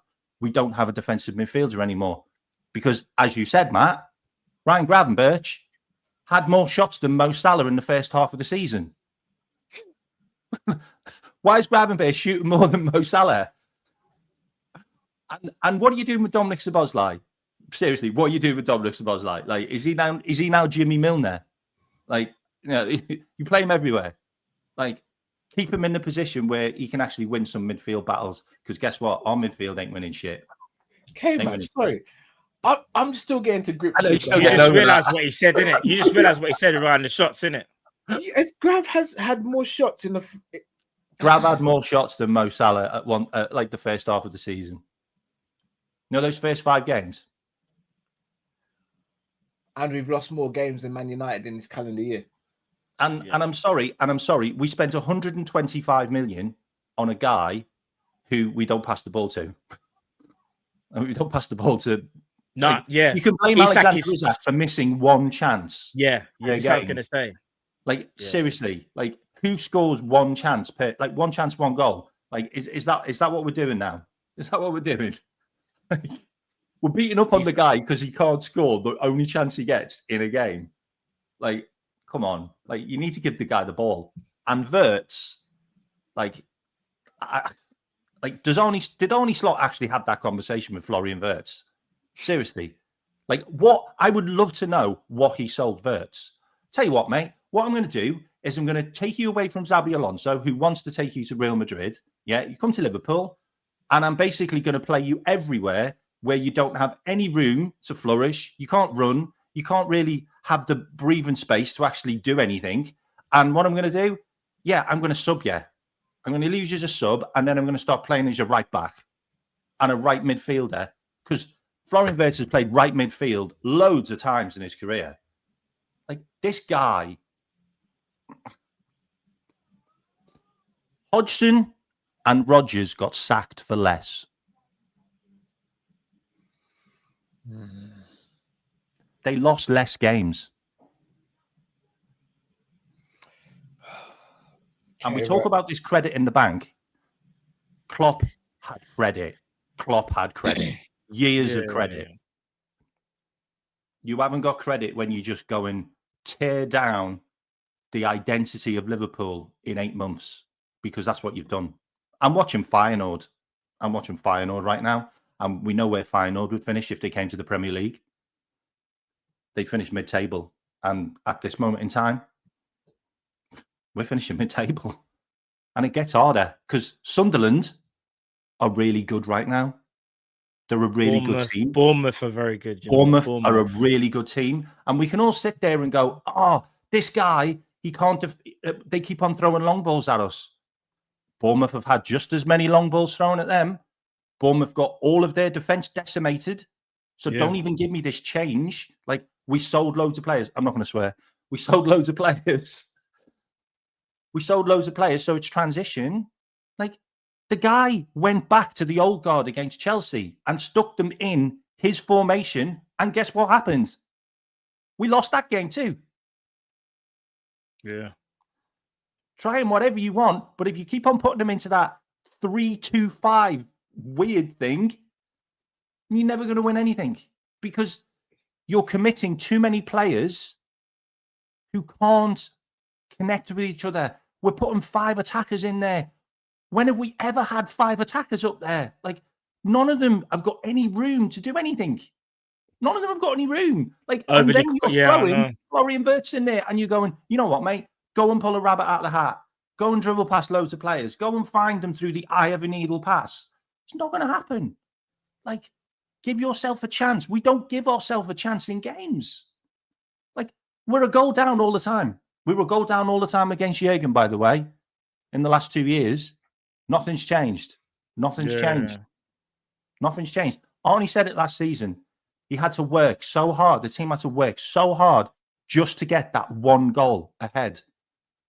Where's it gone? Where's it gone? Players aren't running anymore.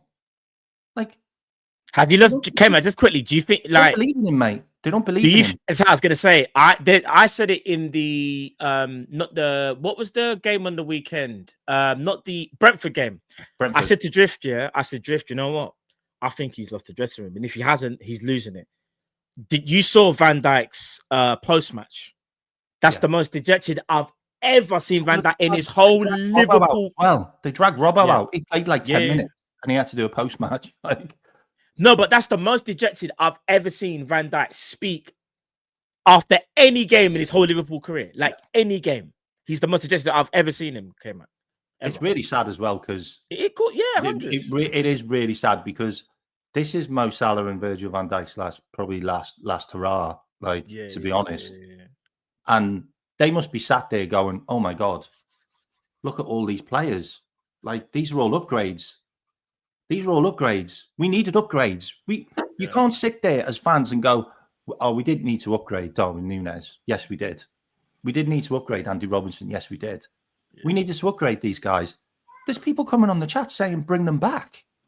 Like, Like, that's how bad it's gotten. That the fact that you're That's thinking your about job bringing as a back, manager. yeah, Your job as a it's manager, to move on, phase players out. What was the conversation with Richard Hughes last season with Arne Slot? Because for me, Richard Hughes was looking at a 4-3-3 formation and going, yeah, that's where he goes. Yeah, I understand that's where he goes. And Arne Slot wasn't. Arne Slot was looking at, well, it's 4-3-3 on there, but actually I'm going to play 3-2-5.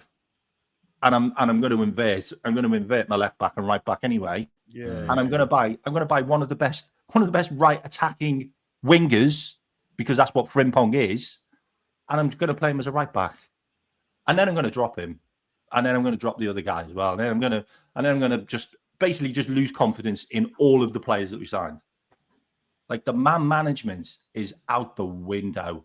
Like, how are some of our players feel after that Crystal Palace game? Like Federico Chiesa. Like if there's ever a case to call into HR, Federico Chiesa's got that case. Like, I'm going to play you against Crystal Palace at home, who've just beaten us twice, with all the reserves and a load of kids. Go on, mate. Go on. I've never played you a front on your own for Liverpool, by the way. But there you go, mate. And the guy still ran his heart out. Like, I mean, he ran his ass off in that game. Like, and then you play a right back that you've basically frozen out for the last couple of years in Ramsey. Like, and then you just chuck him in and just expect everything to be fine. And you know the really mad thing about it? We weren't bad for 30 minutes. We looked better in that 30 minutes defensively than we have all season. I know. And we had three fullbacks in our defense. It's crazy, man. But it is insanity now. You can't keep on playing this way. Like, you just have to go, you know what? 4-4-2, 3-5-3. You've just got to do something different. But you've got to take attackers out this team. You have to take. Having too many attackers is destabilizing this team all over the place. Yeah, it has. Yeah. Okay, Mac. Appreciate it. And by the way, we didn't play with the number 10 last season. Like, can we all admit that? Yeah. Well, yeah, I agree. Number 10. The closest to 10 we played with was actually McAllister, who had a free roll. Yeah, he wasn't a number 10. Dominic Szoboszlai was not our number 10 last season. I agree. Liverpool do not play with the number 10. That's the biggest advice I can give anybody. Drop the number 10 and put a midfielder in there. Put him in midfield, because we are toast. And guys, great stuff, man. And this must hurt you getting this from incoming. All right. But nothing but love, man. And big up the chat as well. If you haven't liked and subscribed to these lot, do it. And man. subscribe to you as well, my broski. Come on, you got your own channel as well, man. Let the people know where they can find you as well, K-Mac, as well, man. Appreciate it, man. Yeah. Third? I don't know. I'm not sure third. K-Mac, before you go, let the people know where they can find you, bro. Your channel. Oh, yeah, my channel's there. K-Mac channel. Yeah, go and sub. I'm on the road to 2,000. Catch you later, guys. Big take up, care, man. Take care. Big up, K-Mac. Appreciate you, bro. That's my broski. Bro, I'm not gonna lie, man. I just feel like K-Mac was just spitting facts the whole way, bro. Yeah. Like, there was nothing that I disagreed with once. Are you coming around to the idea of 3 at the back now? Bro, now's not the time, man. So No, Jordy, yeah. You see me, I'm honest, innit? I didn't even think about it like the way how the squad was like put together and saw 3 at the back. Like, I'm not against it, Carl. Remember, my thing was I didn't even want to see 4-2-3-1. My thing is I want to see Diamond. Now, people might laugh at that or whatever, but that was my thing. And bro, I've got no problems playing 3 at the back, bro. When you said it to me the last time, I can't remember what game it was. I was like, you know, we're gonna punch you up, though. Yeah, at one point, but that's when I didn't understand, didn't it? Man, I'm just being honest, I didn't understand. But yeah, no, that's how people get rushed in real life because of a lack No, I know. Yeah, and we got rushed at the beginning of the show. Cheers, Carl. And I'm gonna get rushed later on as well. Cheers. I got to see a couple of them later. I'm not gonna lie, I might let my hair grow out for a little bit, you know. Yeah, for real. I know there's bare people waiting. I know someone said their battery's about to die, so I don't want to Who was that? Where are they? Flip. Yeah, Josh, you there? Yeah. Let's get Josh on then. Yeah, we And couldn't then- get Josh on. I know Gaz is waiting us because Gaz has Yeah. got to go as well, innit? Yeah. Big up Das in the background as well. I see Das as well. Big up Mike. Come on. Josh, you there, my bro? Yeah. I'm wondering if he's taking his phone off mute. No, yeah, but not realize if that makes sense. Josh, you there, brother? He says, yeah, I am. Josh, we can't hear you though, my bro. I know you just put a comment in the private thing, but we can't hear you, bro. Yeah, we can't hear you. I wonder if his phone's bugging out now as well.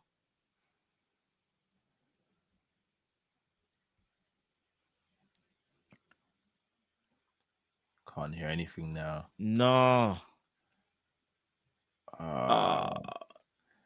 Josh, we're All gonna right. take you out, get someone else in, and then just keep us posted in the private chat, please, bro. Yeah. We'll do that. All right, one of the best beards in the game alongside me is Sadiq and Matt. Man's looking like Kratos out here, bro. Oh no, Gaz is frozen as well. Are you joking?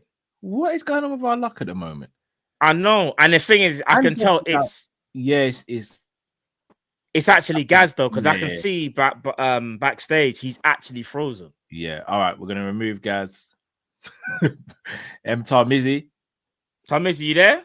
Oh, no, wait. Sorry, Tom. Yeah. All right. Yeah. We're gonna Gaz. We'll bring you in straight after, bro. Gaz, you all right to go? Yeah. All right. Cool. Tarmizi, brother. How you doing? I'm all right. I'll be honest with you. I'm all right. Feeling calm, relaxed. I know with the situation right now at Anfield and with the team and everything, should I be honest with you? Before Slot was appointed, I expect something like this, but I thought it will be last season. And interesting. I feel like what I expected last season, I think is happening right now. So it's like, in a way, I wasn't surprised. So that's just one of my angle on thinking. I'm trying to diagnose what's the situation around. And one of the things which I'm going to allude with my point is the opposition fan earlier on talked about Diaz and Nunes and the identity. And I feel like with the reinforcements in the summer, don't get me wrong, quality players, marquee signings, which most of us really want in terms of the forward, in terms of the creativity with words, Frimpong space, Kirk has experience, even Mamadashvili in La Liga. But here's the thing, and I'd like you guys to have your opinions on it. When Klopp signed his players, i.e. Mane, even Bobby, to the extent, Robo, I don't like to compare, but I feel like the identity comes into this context whereby it seems that I don't know, maybe from the outside as a fan, we couldn't see day in, day out in terms of character, but the bite in them, the dog in them, you know what I mean? Yes. Yeah. Like you see Frimpong, you see like Isak, words, Ekitike, maybe Ekitike's got that. I think Ekitike has got it potentially, yeah. But the thing is like it's like the profile that we go for. I think in terms of the ability, they have that in the locker. But in terms of how they conduct themselves, because the thing is, if you ask me how one of the things that we can turn around, I feel like something like, you remember when the turning point, like Klopp's the very first season when we drew against West Brom, and then he had his players like all holding hands and everything, like togetherness in front of the fans.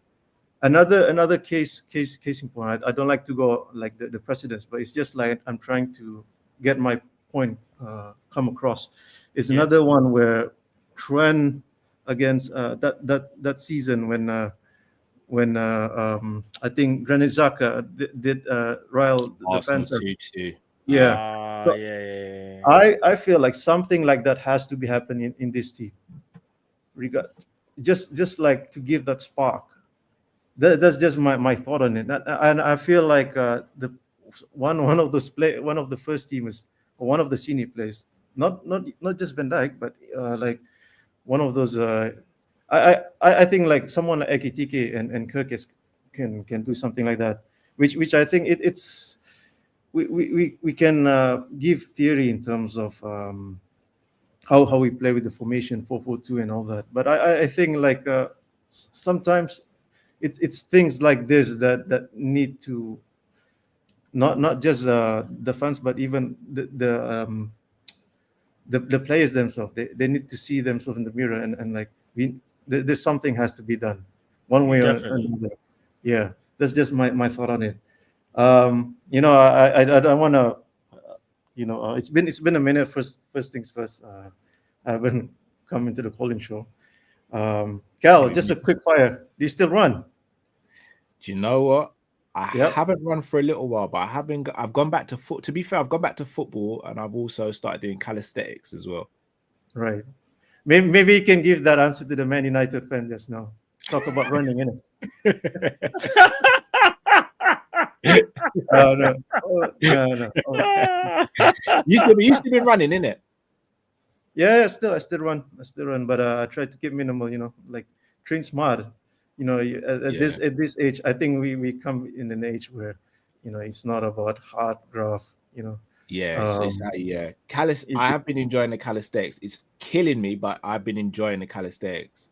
But football again, I love football in it. So running, even I'm running at football, it doesn't feel like running, if that makes sense, because it's like it's a love in it. But yeah, I do want to get back to road running as well. To be honest, I hear that. Even if it's once a week, I might just start once a week and then maybe go from there. Yeah. Just keep it going, keep it consistent. That's just my thought, my say on that. Before I go, I just want to have one question before I leave, which is, do you think? No, actually two. Sorry, one is if we turn this, if we turn the situation around 360, 180, but we don't address any reinforcements in January, would you be fine with it? That's one. Change the fortune around, and then you know, the players are starting to gel in and everything, and all sorts of the good things comes yield with the results and everything. And secondly is how, because sometimes I do watch what's the podcast with Jurgen Klopp lately, with the is it his name is Steve, Diary of CEO. Oh yeah, Steve Bartlett. Yeah, Diary of Steve CEO. Bartlett. Yeah. So one of the guests talks about the AI and the future. How do you see in general, like in the next 5 years with the AI in terms of the impact in football, just football or purely in football? Okay. Yeah, those are the two things that I have right now. But look, we get the dub, and one game at a time, as we used to. We have that sort of approach going in each game, each stage, one game at a time, and see how it goes. But big up to you guys. Big up to you. Nothing but love. Big up, Mizzy, man. Yep. Take care. And take care, my likes. broski. Love. Care, bro. Love, my bro.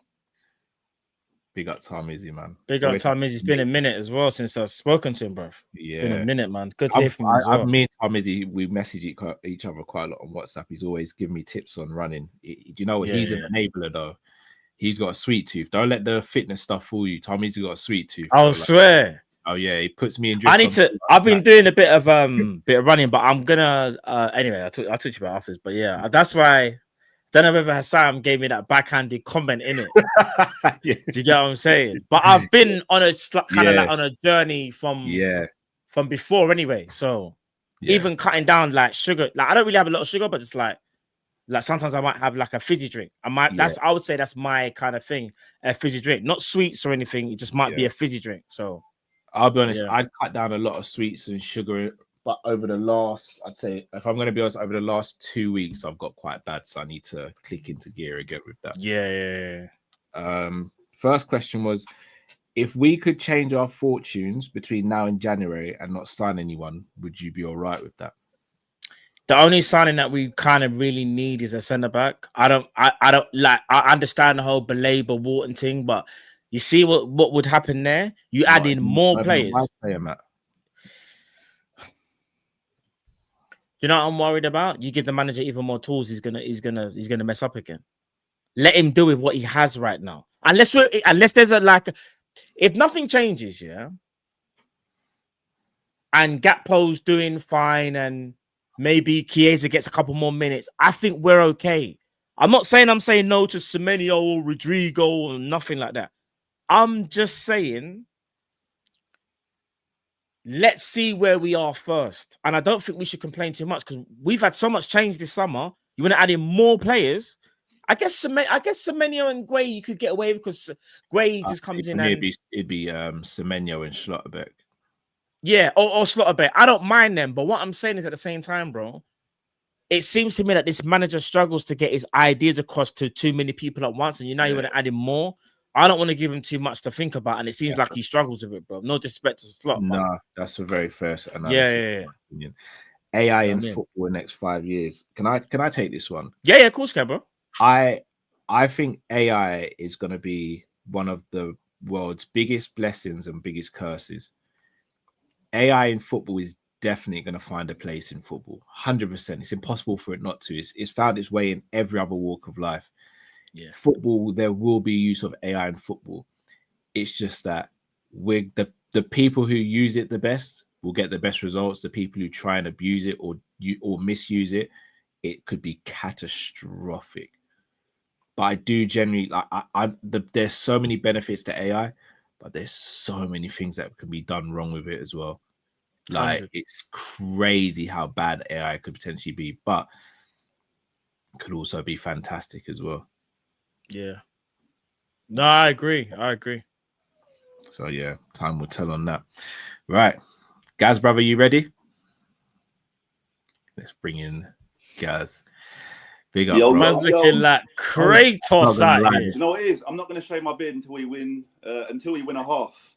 So it's going to be. He had to change that on the fly. I was going to say game. You're just going to say game minute, and then until we win two corners in a row, then I'm not going to say it. So it might be out here. No, you know what, lads? I'm not gonna lie. That was a very hard watch. I was sitting at work just shouting at World Star. You lot was getting rough. Nobody was helping. And then just when you recovered, Alonso came in the room and gave Cal the Cyril gone eye gouge, and I was like, it's getting worse. Actually, getting worse. But yeah, to be fair, I'm not going to talk too much about Slot. I think everybody's covered the points. My thing would be, if you're going to get rid of Slot, you need to act soon and be decisive with it. So I think I've spoken about this before. I'd either look. Oh no! Shoot! Hold on. No. Stay there, because last time I saw him lag out in the background. Is it back? Yeah, you're back. Hold on, you're back. Hold on, wait. Yeah. Hold on. Ah, shoot. You'll pick up signal soon. Yeah. Better now? You gotta let it. Hold on. Let's see if you pick up speed. Hold on. We can hear you. We can hear you. Is it back now? Yeah. I can hear you now. Yeah. Cool. Flipping hell. This room's like a bomb shelter. Can you hear us, guys? Yeah. We hear you. Can you hear us? Can you hear me now? Yeah. We can hear you. We can hear you, bro. Oh no! You get the phone call as what? Nah, this is man. That's the old school ring. I think. Mate, right, is it right now? Yeah. Bit better. Guys, are you with the aliens, You know what I fam? mean now? Area 51. Let us know if the aliens are incoming, my bro. FSG have got hold of it. FSG. No, we can hear you though, bro. Go on. Say what you gotta say, bro. We can hear you now. I can hear you clearly now. I think it's delayed on his end, you know. Yeah, it's delayed. I can tell it's delayed. No. Right, Guys, sorry, if lads. you can, I don't know, I think I was saying. guys, if you can hear me, try and go back to the other room. So Fabregas is a bit of a wild card, but very, very well with us. Yeah, is that better? Yes. Is that better? Yeah. I've got more work rate. I've got more work rate than the Liverpool midfield at the minute. Flipping up and down engine. Yeah, you're back. Yeah, I think that the Fabregas, obviously, you could take a model from one team and it might not work at another team. But when you watch Como, they've got two key players, which is Nico Paz and Morata. Ekitike and Wirtz would be an upgrade on both of them. I don't know. Maybe I'm just throwing shit out there and seeing what sticks, I think. I think the other thing that we've overlooked as well, obviously, we need a DM. If you put Bajcetic in this midfield and you get Grav further forward, the whole landscape changes. And don't get me wrong, Bajcetic is made of Watsits, but if he's not made of Watsits, we can reinforce him. One thing I will say, which is controversial, but it's true, so I don't care if anybody disagrees. Receiving the ball with his back to the opposition's goal, Bajcetic is better than Gravenberch. Gravenberch is very good at the turn, but give the ball to Bajcetic, with the ball with players behind him, he's a lot more comfortable on the ball. Grav gets caught out a lot, you know. People don't want to call it out. Listen, I'm at the bottom of the rung right now. I'll say what I need to say. And that is what I'm saying. I'm sticking with that. Bajcetic, nah, you talk your talk, guys. Talk your talk, bro. And I'm standing up now. Proud chest. So yeah, that's the other option that I think we could go through. The other thing that really annoys me, and I get why we say it, but we're so used to Jurgen Klopp's press that everyone's talking about we need press. We don't need to press, you know. Why not have the two attacking players? That's it. Just cut the passing lanes. Because you know what happens when we press? Our strikers stand still, midfield join the press, then what happens? They bypass the midfield by going long. Don't press. You don't have to press. Klopp drop 10, 15 yards back and keep it shape. Bullshit playing out from the back. You don't need to play out. Stop playing a high line because you keep getting caught out. Same with this bullshit about you have to play out from the back. Hit the ball long. Listen, when I was young, I used to get tired because I had to kick the ball, run up from centre back, and then the ball comes back over. You've got to run back and get it. That's how it is. The game changes. You don't always have to play out from the back. We don't always have to press. Be intelligent with your press. Cut the passing lanes either side. Gakpo and Salah, stand still. Stand between the centre back and the left back, the centre back and the right back. Let the midfield press. Why are we're so caught up on Isak doesn't press? Isak's not a presser. Isak doesn't win duels.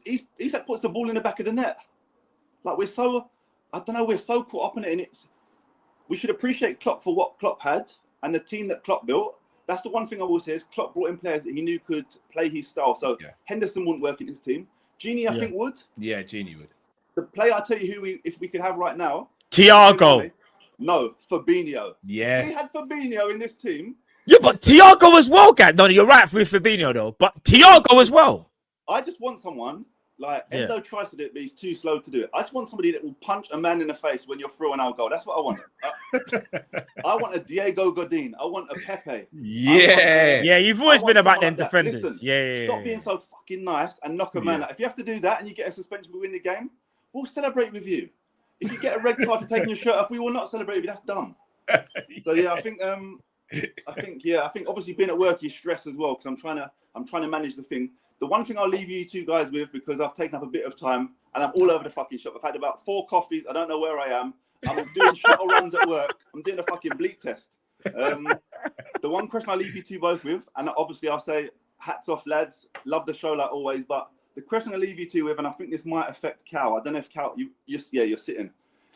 Real Madrid call us just when a transfer window opens. Right, we will take McAllister, but we will give you either Camavinga or Tchouameni. It's been a pleasure, lads. You answer that question, and I'll catch you all soon. That is dark. That is mad. Listen, no. you guys are the YouTubers. You've got to answer it. I just throw the question out there. This is the question. Just threw it out there. What do you mean? You used to be a YouTuber. You was part of this. That's the old me, Matt. That's the old me when I had stamina. Now I fucking get tired walking up the stairs, mate.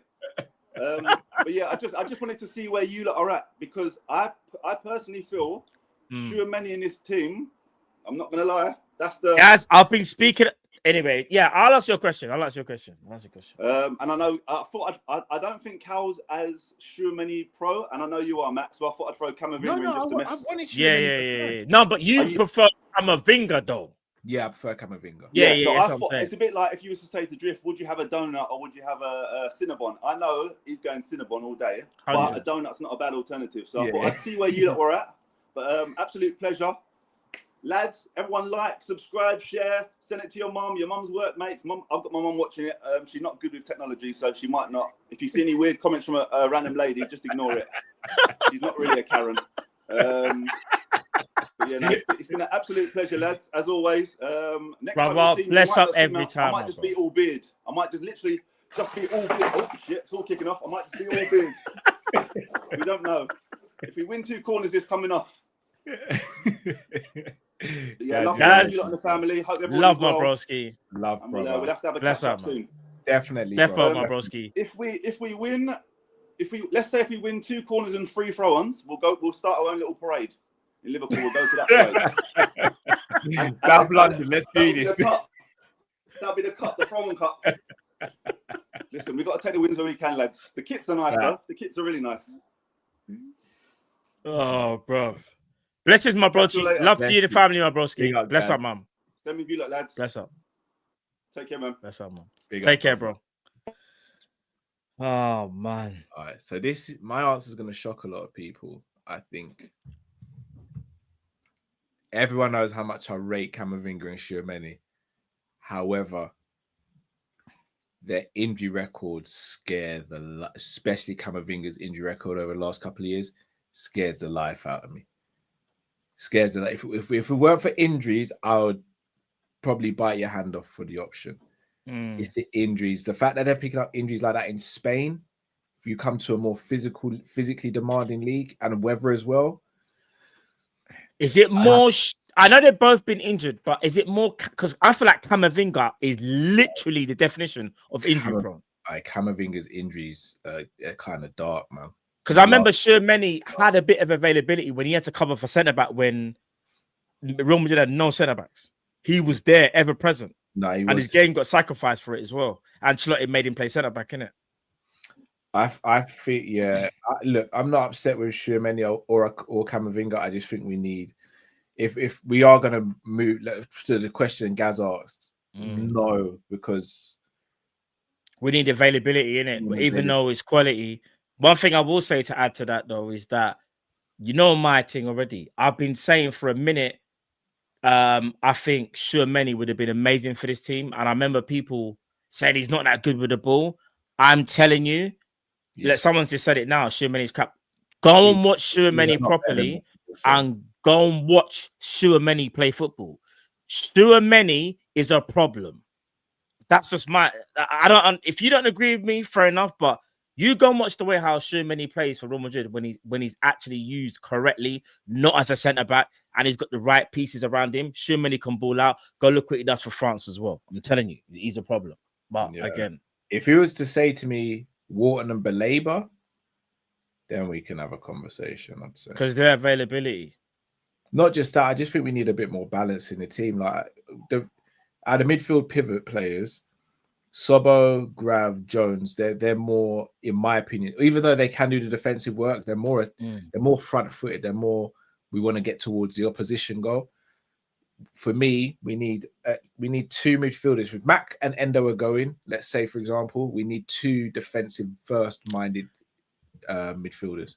Makuma, let's not do this tit for tat, man. Man said, Kirk, yeah, but bro, you was a Nunes stan. You know what I'm saying? Like, let's not do that. He wrote in the chat earlier. This is what I'm saying. Man are calling for Nunes back because we have got a crisis and that. I can admit if a player's not doing well, my bro. You know them ones. I'll be honest. Again, man, we spoke about hasn't worked so far because of the profile. The way he's being utilized, he's not a third centre back, bro. Let's just call it what it is. He's a wing back. You know what I'm saying? He's a wing back. Yes. And an auxiliary fullback at that. Do you get what I'm trying to say? If he was used like Andy Robertson, like how when Klopp had Robertson, he'd stand a chance to succeed. Yeah. But no, he's not being used like that. you know what I'm saying? It's frustrating. Big up, Gaz. Right, we've got our last call of the evening. Indeed. The legend, the one that only, Mike Das in the building. Legendary Mike Yo, Das. big up. I'm the last call. Oi. Yeah, you are Oi. saving the Yeah, best, bro. Oi, big up to both of you guys. I hope you're well. No, well, outside Bro. Outside of football. Outside of football. Outside of football, everything good. Everything good. Everything good. Yeah. Good. What about you, my bro? Everything good outside of football? Yeah, I'm just a little under the weather because my stupid roommate got me sick. But outside of that, I'm chilling. I'm chilling. What is there to be upset about? It's 68 degrees and sunny here in Los Angeles, so it's kind of hard to be upset when it's just sunny every day. Yeah, it's like 12 degrees. What is it? How about 12? What is it still raining now? Oh, it's pouring down right. I've got to go out and that. Oh, see, it's a long day. Yes, bring an umbrella, Matt. All right, cool. First. Oi. I wouldn't know anything about the rain. It's just drought season every day here. It doesn't rain. It doesn't rain. If it rains, it's like global thermonuclear war. The world is ending if it's more than an hour. That's what I'm saying. You're lucky, bro. Big up to you. Man. But I was listening to the Tuchemeni conversation. I don't think that any midfielder changes the way that we play. I do agree that Tuchemeni is too injury prone. So is Kamavinga. But even if you got Adam Wharton, like, we don't play with a midfield. That's the thing that people aren't understanding. Like, we vacate the midfield. We don't have one. So just get that through your Arne Slot's Slot 2.0 is there is no midfield. So there are no midfielders that can help me because I don't play in midfield. I mean, K-Mac, when he was talking, like, a lot of things are correct. And a lot of people like to just point to every game after we won the Premier League and say we were drunk, right? Like, oh, we won the league. It's all good. But, when you think about it, that would be the perfect time to try something new because there are no stakes, right? And then we started to see Szoboszlai in that double pivot in those last couple games of the season, right? Szoboszlai moved away from the 10. He moved into the 8. It still doesn't change the fact that, like, when you put it into perspective, every time we drop points, Arsenal drop points. They wanted to run that whole 9-5 gimmick, right? The 9-point lead turned to 5, but then they didn't make up any of the 5, and it turned into a 9-point lead again. People like to ignore Everton away. People like to just not look at that game at all. People like to ignore Southampton away because we won the game. People like to ignore Brighton at home because we won the game. I don't think that these players have added any new problem. And I think that's the main difference between my perspective and other people's perspective is that there is nothing new with the addition of these players. I have not seen a single novel issue arise at this football club. Everything I see this year is what I saw last season. It's what I screamed about. You can't build out of a press, right? So you go long, and then you go and you chat poo-poo about other teams playing the long ball. I'm sorry, Arnie. Did Mamardashvili not kick the ball 40 yards 500 times in the second half against Brentford? Did you not try to play the long ball against the long ball? And also, stop acting like this is new. Like, teams did it against us last year. It's just that they weren't clinical. That's it. Like, that's the only differentiating factor between this season and last season. Other teams weren't clinical. This year, they are. They're scoring goals. And then, he wants. Wouldn't you say better set up defensively though? In the sense last season, yes. we were better in transition because we had equal numbers. I think that's the big difference. Right? The midfield didn't vacate the midfield. What I've noticed this season is that Szoboszlai, let's say a winger gets dispossessed. Let's say Mo has the ball, right? He gets dispossessed because of course he is, because there's never any passing options. And he's always double teamed, and Szoboszlai vacates the midfield to go run and try to help. And Wirtz vacates the midfield to go run and try to help. Well, now all you got to do is play one pass to the guy in the middle, and he's got 5 seconds to pick out a pass. And in those 5 seconds, both my wingers have time to run at my fullbacks. Guys, this is the Premier League. If I give someone 2 seconds, he has enough time to look up and pick out a pass. These are professional footballers. I don't want to hear anything about, it's Sunderland. Bro, this guy gets paid to kick a ball on a grass field. If you give him 2 seconds, he'll find a pass. And it doesn't always have to land, right? It doesn't always have to land. Because at the end of the day, if you win the duel, Liverpool is out of structure. Now it just comes down to, are you clinical enough? Are you going to make the right pass? The amount of times I've seen other teams get into dangerous positions and make the wrong pass or overhit the pass, like, guys, the stats, they confuse you.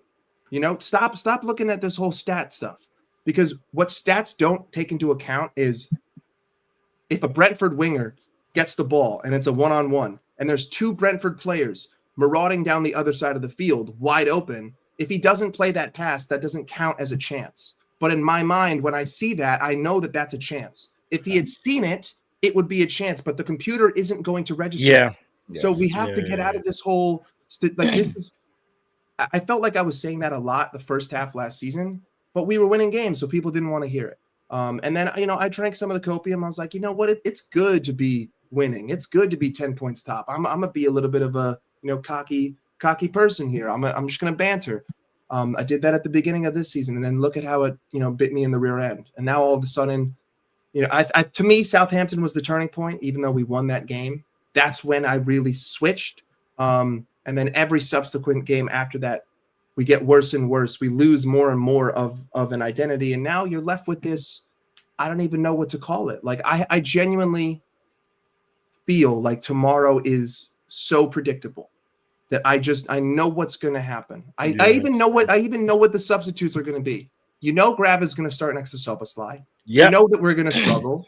You know Bradley's going to be the right back. You know that he's going to bring on McAllister for Bradley and move Soboslai to the right back.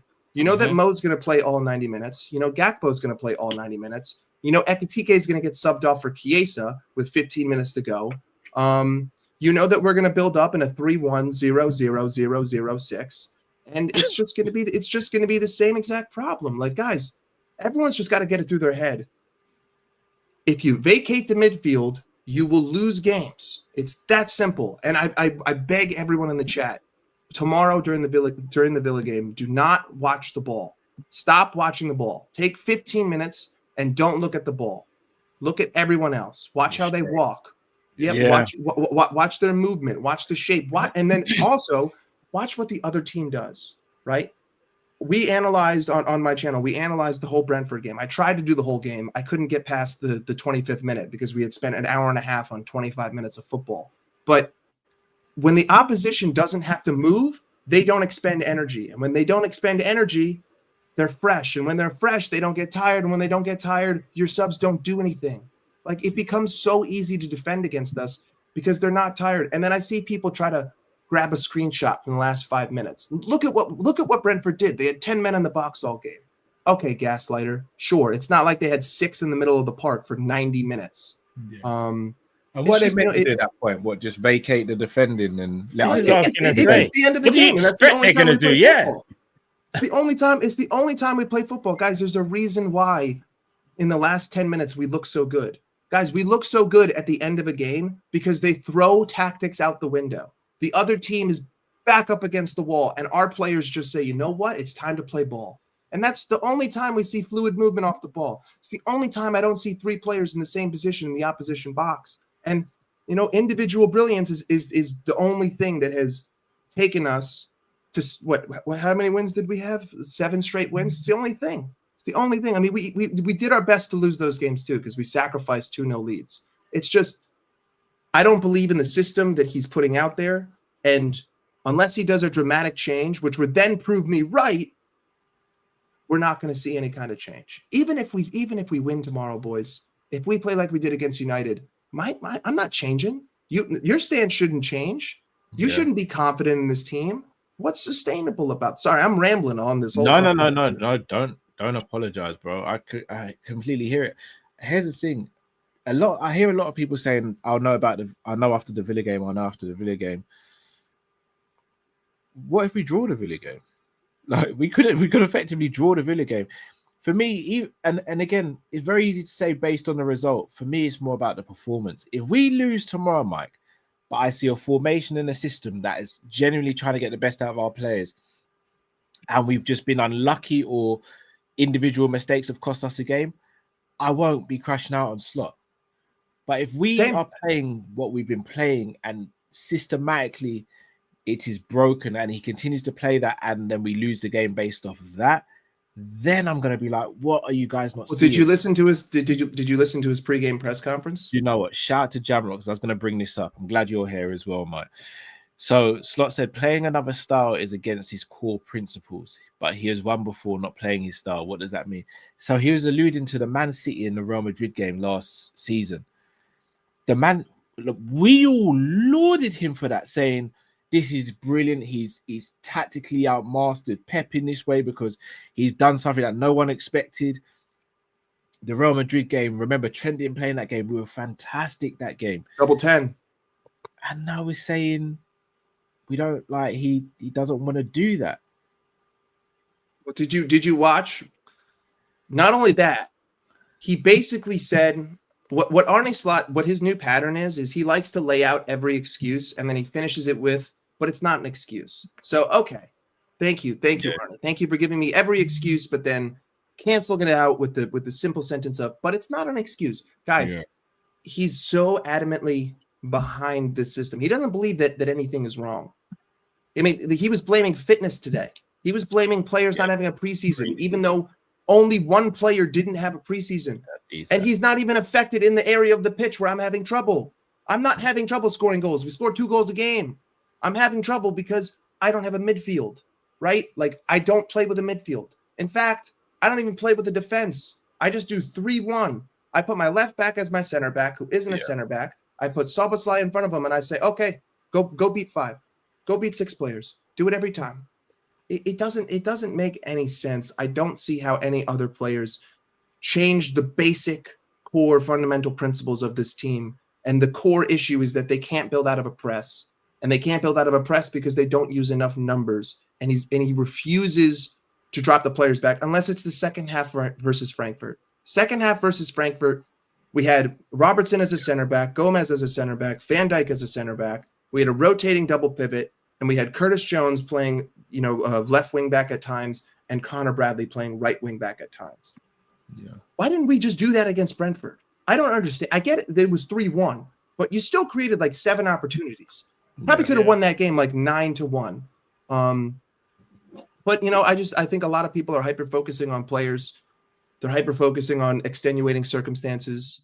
They're talking about the transfers. They're talking about what happened in the summer. Everyone just doesn't want to take accountability for the fact that this team can't play football, that this team doesn't play football. And until you do that, like, no one's ever going to find common ground. There's just going to be people saying, nah, I trust my gaffer. He won me the Premier League. And there's going to be other people saying, well, I have eyes. So, there's that. It's tough. It's tough. But hopefully, we have to change. This is what I'm saying, Mike. We have to, bro. Like, this... Like, but you know what scares me? When you said you feel like you're just going to see the same thing again, you probably didn't even catch it, but we did a preview earlier on today, yeah? And I was just making jokes about like how I know I'm going to see. I'm going to see you see what you said? It was literally word for word, bar for bar. Connor Bradley's going to invert. So is Kirkes. Gravenberch is probably going to be ahead of the ball because, like you said, it's a 3-1-6-0-0-0-0. I don't mind him there, though, Matt. I don't mind Gravenberch ahead. Yeah, but if Gravenberch is ahead of the ball, again, the build-up is going to be Kirkes. Let's say Kirkes does do the invert thing. Yeah. In fact, I just want to quickly show you. Hey, hang on. If it's okay, I'm going to share one thing. Yeah, go on, bro. Share it. Yeah, let me share my because I'm gonna tell you what Gravenberch does, in my opinion. Mm-hmm. That's different. It's right there, right? Cool. To me, what Brian Gravenberch does, and the only midfielder in this team, right? And I think, guys, I'm not going to do this because I don't want to cut you, Mike. Much of your time. I think Jamie told me about these screenshots. Was it? No, it's a Sam. I have 8 million of them. Every time I see these screenshots, and this isn't aimed at you, I'm glad you're doing this, Mike. I want to throw my laptop at a wall. You're telling me? I stream myself live and people can see me losing my absolute mind. But guys, like, what is that, bro? Like, how could any? I have a very specific term that I'm not going to say here. But to me, what Ryan Gravenberch does that no one else in this team does, and that I think that a lot of people aren't understanding, is that Gravenberch is the only one who's in the double pivot who will actually make himself available here. If you watch, that's true.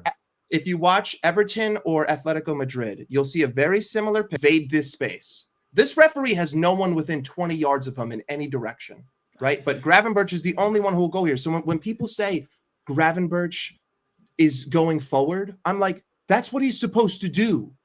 That's what he's doing, someone else's job. The midfielder is supposed to occupy this space, to be the connector.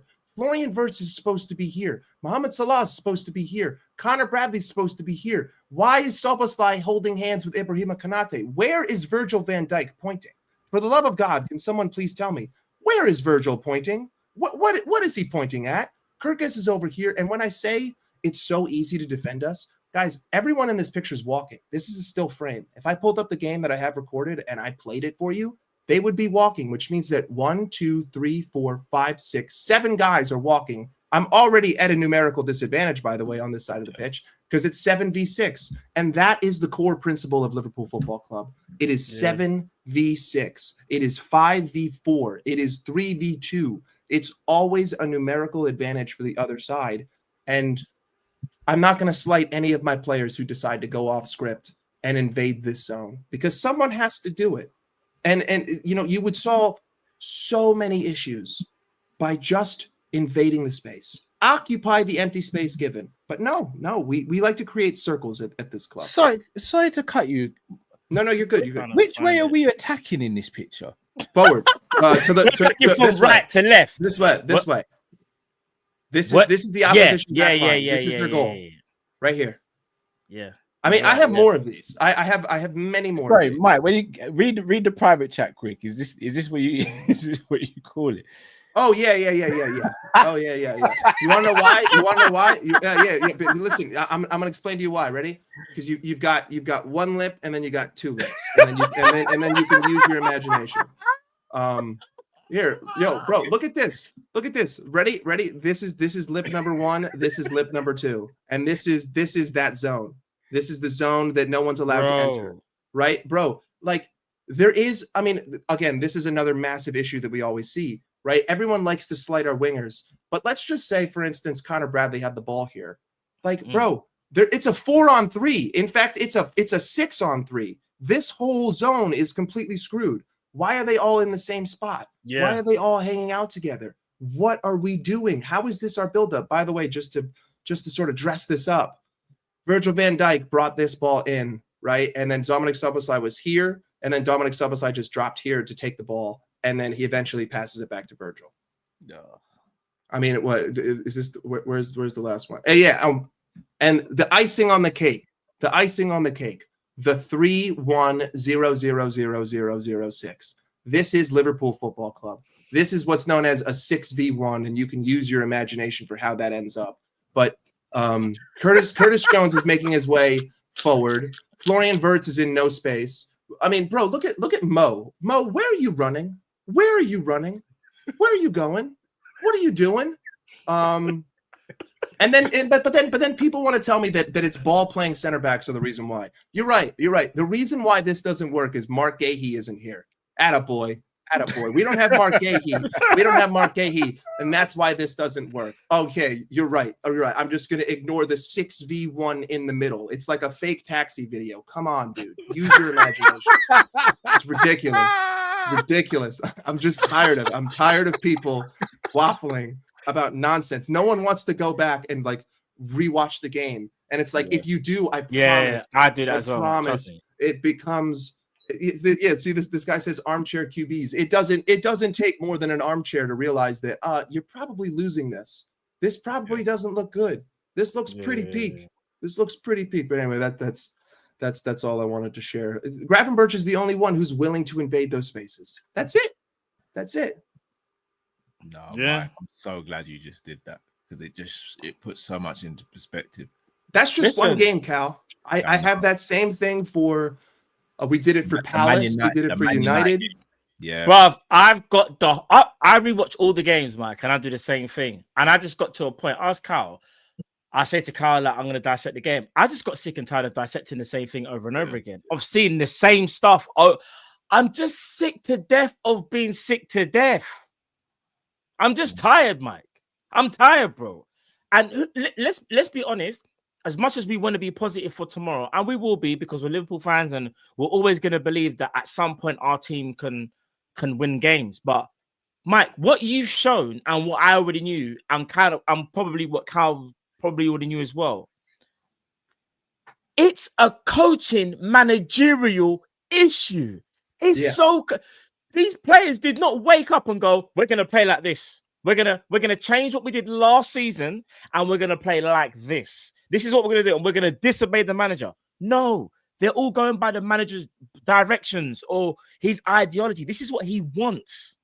And for people that will say, oh, but the players, we understand there's players that are not informed, but how hard is it for people to understand that not every single Liverpool player has been space jammed? There's a few, but not all of them. Yeah. We have too many good players for them all the time just to wake up and go, we don't know how to play ball anymore. We don't know how to pass. We don't know where to be at the right time. They don't move. Like, guys, someone said still pictures don't show anything because formations are fluid, not static. I challenge you to find me a single scenario in the Premier League this season where our players aren't walking. Those pictures they're actually moving. I know that it's like an optical illusion, but the game is playing. Like those still images, that's what it is. They don't move. No one moves. Everyone waits for the ball to come to them. Do you know what? Instruction based. That's instruction. That's instruction. I want to show something, but we'll get copyrighted. I've got the Everton game right now, yeah. And on 9 minutes 44, Virgil wins a tackle, and then after that, the players they just start walking. I promise you, they're all walking. I wish I could show the footage, bro. I'm telling you, I'm convinced that Arne Slot has drilled this. He's drilled this like fitness thing into the players. Like don't get hurt, don't overexpend energy, but it's at the cost of us. Like you can't not spend energy. Even when we get on the counterattacks, there's always McAllister who's right there to just receive the ball and say, you know what, I'm just going to hold L1 and do a couple spinneroonies and then pass it back. Or Szoboszlai does the same thing. He's like, you know what, I'm just going to go the other way. No need. Or Virgil gets the ball. Virgil's also a huge criminal of this. Virgil loves to just point backwards. And I'm like, guys, what is that going to do? Yeah. Like, they're not changing and you're not moving. So what are we doing here? I mean, at this point, it's instruction based. Like, if you forgive me, Carl, we shouldn't get copyrighted because I put it down to 0.25 speed. I think we did it before on one of the shows, Carl. On the Monday, we didn't get copyrighted, if I'm not mistaken. I'm going to play this quick clip. Hold on. This should go at 0.25 miles an hour. Hold on. Shoot. Wait. Yo, Matt, you know what I do? I usually just pause and play over and over. Wait. There we go. Is that? See, here it actually feels like we have a bit of a formation here. No. But you needed to see the bit. Look at McAllister. He's saying, "Calm down." He's saying, "Chama." Let's walk. Look at Curtis. Yeah. Look at Kurt. He's like, Chama, where are you guys going? You're not supposed to go over there. You're not supposed to go towards their goal. Chama. Where's Grav's option? Notice, see, like, look, you see how everyone stopped moving? So now we're basically Gravenberch has walked himself into a 3v1. Look at Kirkes. Kirkes hasn't moved, you know. Bradley's going inverted. Look at Bradley. Yeah, moving. Of course. Bradley's inverting. Of course. Where's he going? Look at Bradley. Runs behind. I can't see. I'm going to see this same crap tomorrow. There's no fluidity. Why did Dominic Szoboszlai just carry it? Like, it doesn't matter. Oh, was this for Grav's goal though? Yes, it actually is. It was. But notice where he is. He invaded the circle. Yeah. He's the number 6 that's gotten further forward. I just wanted to show you guys. This wasn't even about defense. This was about Grav going forward. I actually forgot my point, if I'm being genuinely honest with you. Look, the whole situation here is if you lose, I can take it back though to what I was. It's also a world-class finish. Let's not act like yeah. that every time. Well, if you lose the ball there, you're screwed. That's what it basically is. Great goal, but if you lose the ball there, you're screwed. Yeah. But he's doing the job of occupying the circle that no one else is. Let me get to the next bit and then I'll quickly just so I can. There we go. Where is it? You guys need to see something. The build-up was horrific. And Virgil just started playing at Kirkhead for no reason. I'm not even joking. Just disrespect. Virgil loves to push blame. He loves to just point at people. Yeah, he has been doing that recently. Where is it? I still left me to find it, guys. But yeah, hopefully that didn't get us copyrighted. But again, I'm scared for tomorrow. I'll be honest. The more I think about it, the more I realize that we're all in we're all in the same kind of thing. That like, unless the manager does change what he wants from the game, and that is to actually involve the midfield, we're gonna get cooked.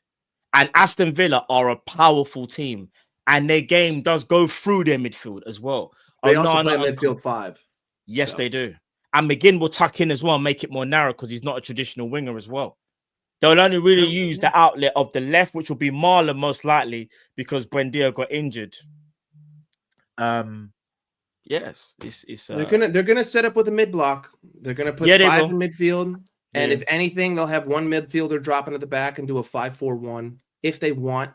They're just gonna occupy the center of the. Aston Villa are gonna put 5 in midfield, occupy the center, and they're gonna let Cody Gakpo and Mohamed Salah do whatever they want on the wing because nothing's gonna happen. Because the rest of our players will be occupied in the center of the box. And we'll just be forced to pass back over and over. And then eventually someone will misplay something. It's just going to be, I mean, to me, like the ultimate thing here is just the off-ball movement. Even if we play this stupid way of football, at least move off the ball. Like at least make runs. At least be fluid. Don't be static. I know that people are saying that wasn't the right play because it led up into a goal.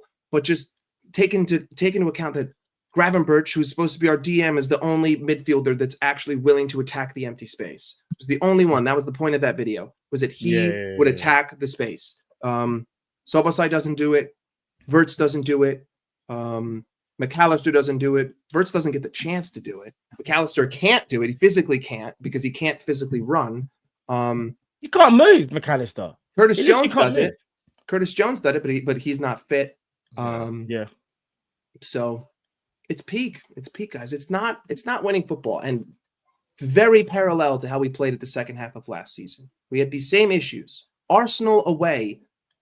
If you rewatch that game, I remember that game. It is identical to Brentford. The Arsenal away game is the same thing as Brentford. It's just Arsenal didn't score 3, right? But we couldn't deal with the press, and eventually at the halfway point, we just started going long. I'm just seeing it now, mate. You know what? One thing I will say, you see Arne Slot's non-system that doesn't work. Even though it doesn't work, Gravenberch is the only one that does anything. I'm just looking at it again now, and I'm seeing Gravenberch. Whenever the defender's got the ball, one of our defenders, Gravenberch is always trying to make himself available. He's the only one. But no one thinks to help him if he's getting man-marked. Yeah. Szoboszlai is... People love to talk about like his defensive work rate. His offensive work rate is criminal. It's criminal. He does not move on offense. In fact, he hinders us because he's so static and then he passes back. He's one of the biggest culprits of that. But defensively, he's fine because he presses. But we just like to me, it's really just about the move.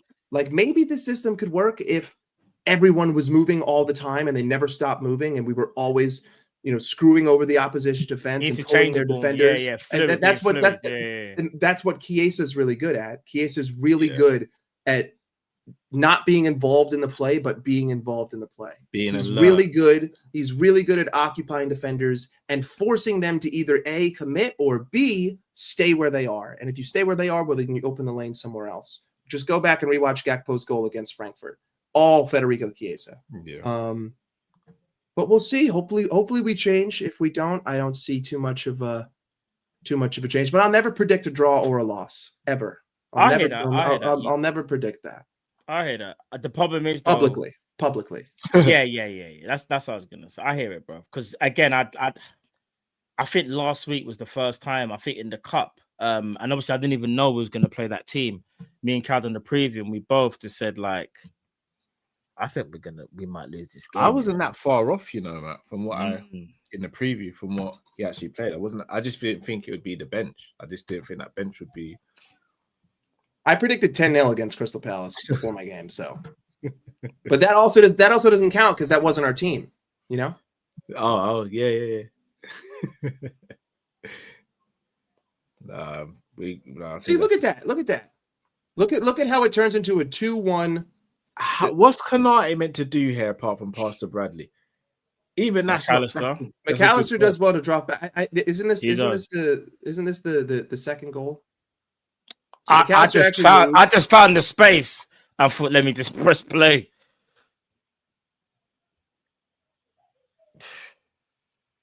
Yeah, this is the ball, I think. I don't know, man. And then look at McAllister. Look at McAllister's reaction. He's like, "Oh, how'd you lose that? What the fudge?" He's the last person that should be talking about losing possession. Yeah. It's so jarring, bro. Yeah, especially considering the fact that his turnover is what led to the Everton goal. Yep. But we move. Yeah. It is what it is. But let's it's peak. It is peak, bro. Trust me.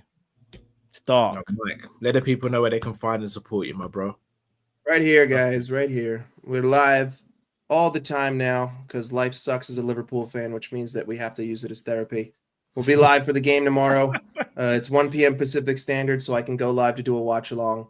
And then we'll be live again to react to it. And then we'll be live the next day, and it's Sunday. Do we still suck? I don't know yet. But it's Friday. It's Friday, and we still suck. So that was the title of the stream today. Tomorrow might change. It's going to be watch along. Do we suck? ? And then I'll change it after to yes or no. But big up everybody. Appreciate you guys. Big up Kopish. Like and subscribe here. Bless you, bro. Thanks for having me. Big up Mike, man. Big up Mike, man. Big up Mike. Come on, man. People, go subscribe to Mike Dust, man. Trust me. Absolute legend. Let's have the super chat before we wrap things up. Cal, I've actually got a I've actually got one. People, listen. Appreciate you, man. Amazing call-in show. Big up all my enemies that came in along the stream. Big up all you Liverpool fans. Big up the chat. I'll be back tomorrow. Obviously, just quickly, I've got to set this up, chat. Just quickly let you know what I'm doing tomorrow before I go. I must be doing the Arsenal game, then I'll be doing the Spurs game, and then I'll be there for the Liverpool watch along, and maybe even some FIFA content as well later on that evening. So I'm gonna be busy again tomorrow, people. As you can see, it's been a busy day today. We done preview. We done Sam and Tom Redmond. Cal done the flipping morning show as well. It's been a lot, but we never stop because we don't hide. You understand? We do not hide. So people, hope you've enjoyed the content. You know what I'm saying? Smash the like button if you haven't already. And this video is sponsored by okjersey.com, where you can get your jerseys for about £15. Use the code Kopish and get 8% off, people. I will see you guys tomorrow. Check out all the streams. Make sure you're there. Big up Cal. Big up the callers. Love up, people. Bro. Come on. Love my bro. I'll call you later on anyway, Cal. Anytime, bro. Anytime. Cool. Bless up. Big up, man, like Matt. Right. Summer at the Longhouse says, ugly win, 2-1, back to basics, chasing top 4. Can't believe we're speaking about chasing top 4. It's crazy, man. It's absolutely crazy. Just want to say, if you didn't get into the call-in show today, shout out to Reform 3D. If you didn't get in today, then do DM me on Twitter or Insta. We'll get you in on the next one. Plus, we are going to start changing it. So we do one for the general public on a Friday of the last day of the month. We're also going to do a members call-in once a month as well to allow members. That way we can hopefully balance it a bit better, whereby the members know they've got a show, and then anyone who's not a member can also do the last one of the month as well. So make sure you look out for that as well. Also, guys, as you see, we've been starting to do a few shorter form videos, pre-recorded videos as well. Do let us know if you've got any ideas for videos you want us to do. Recently, I've got 2 videos I've got planned and I've started doing some work on as well.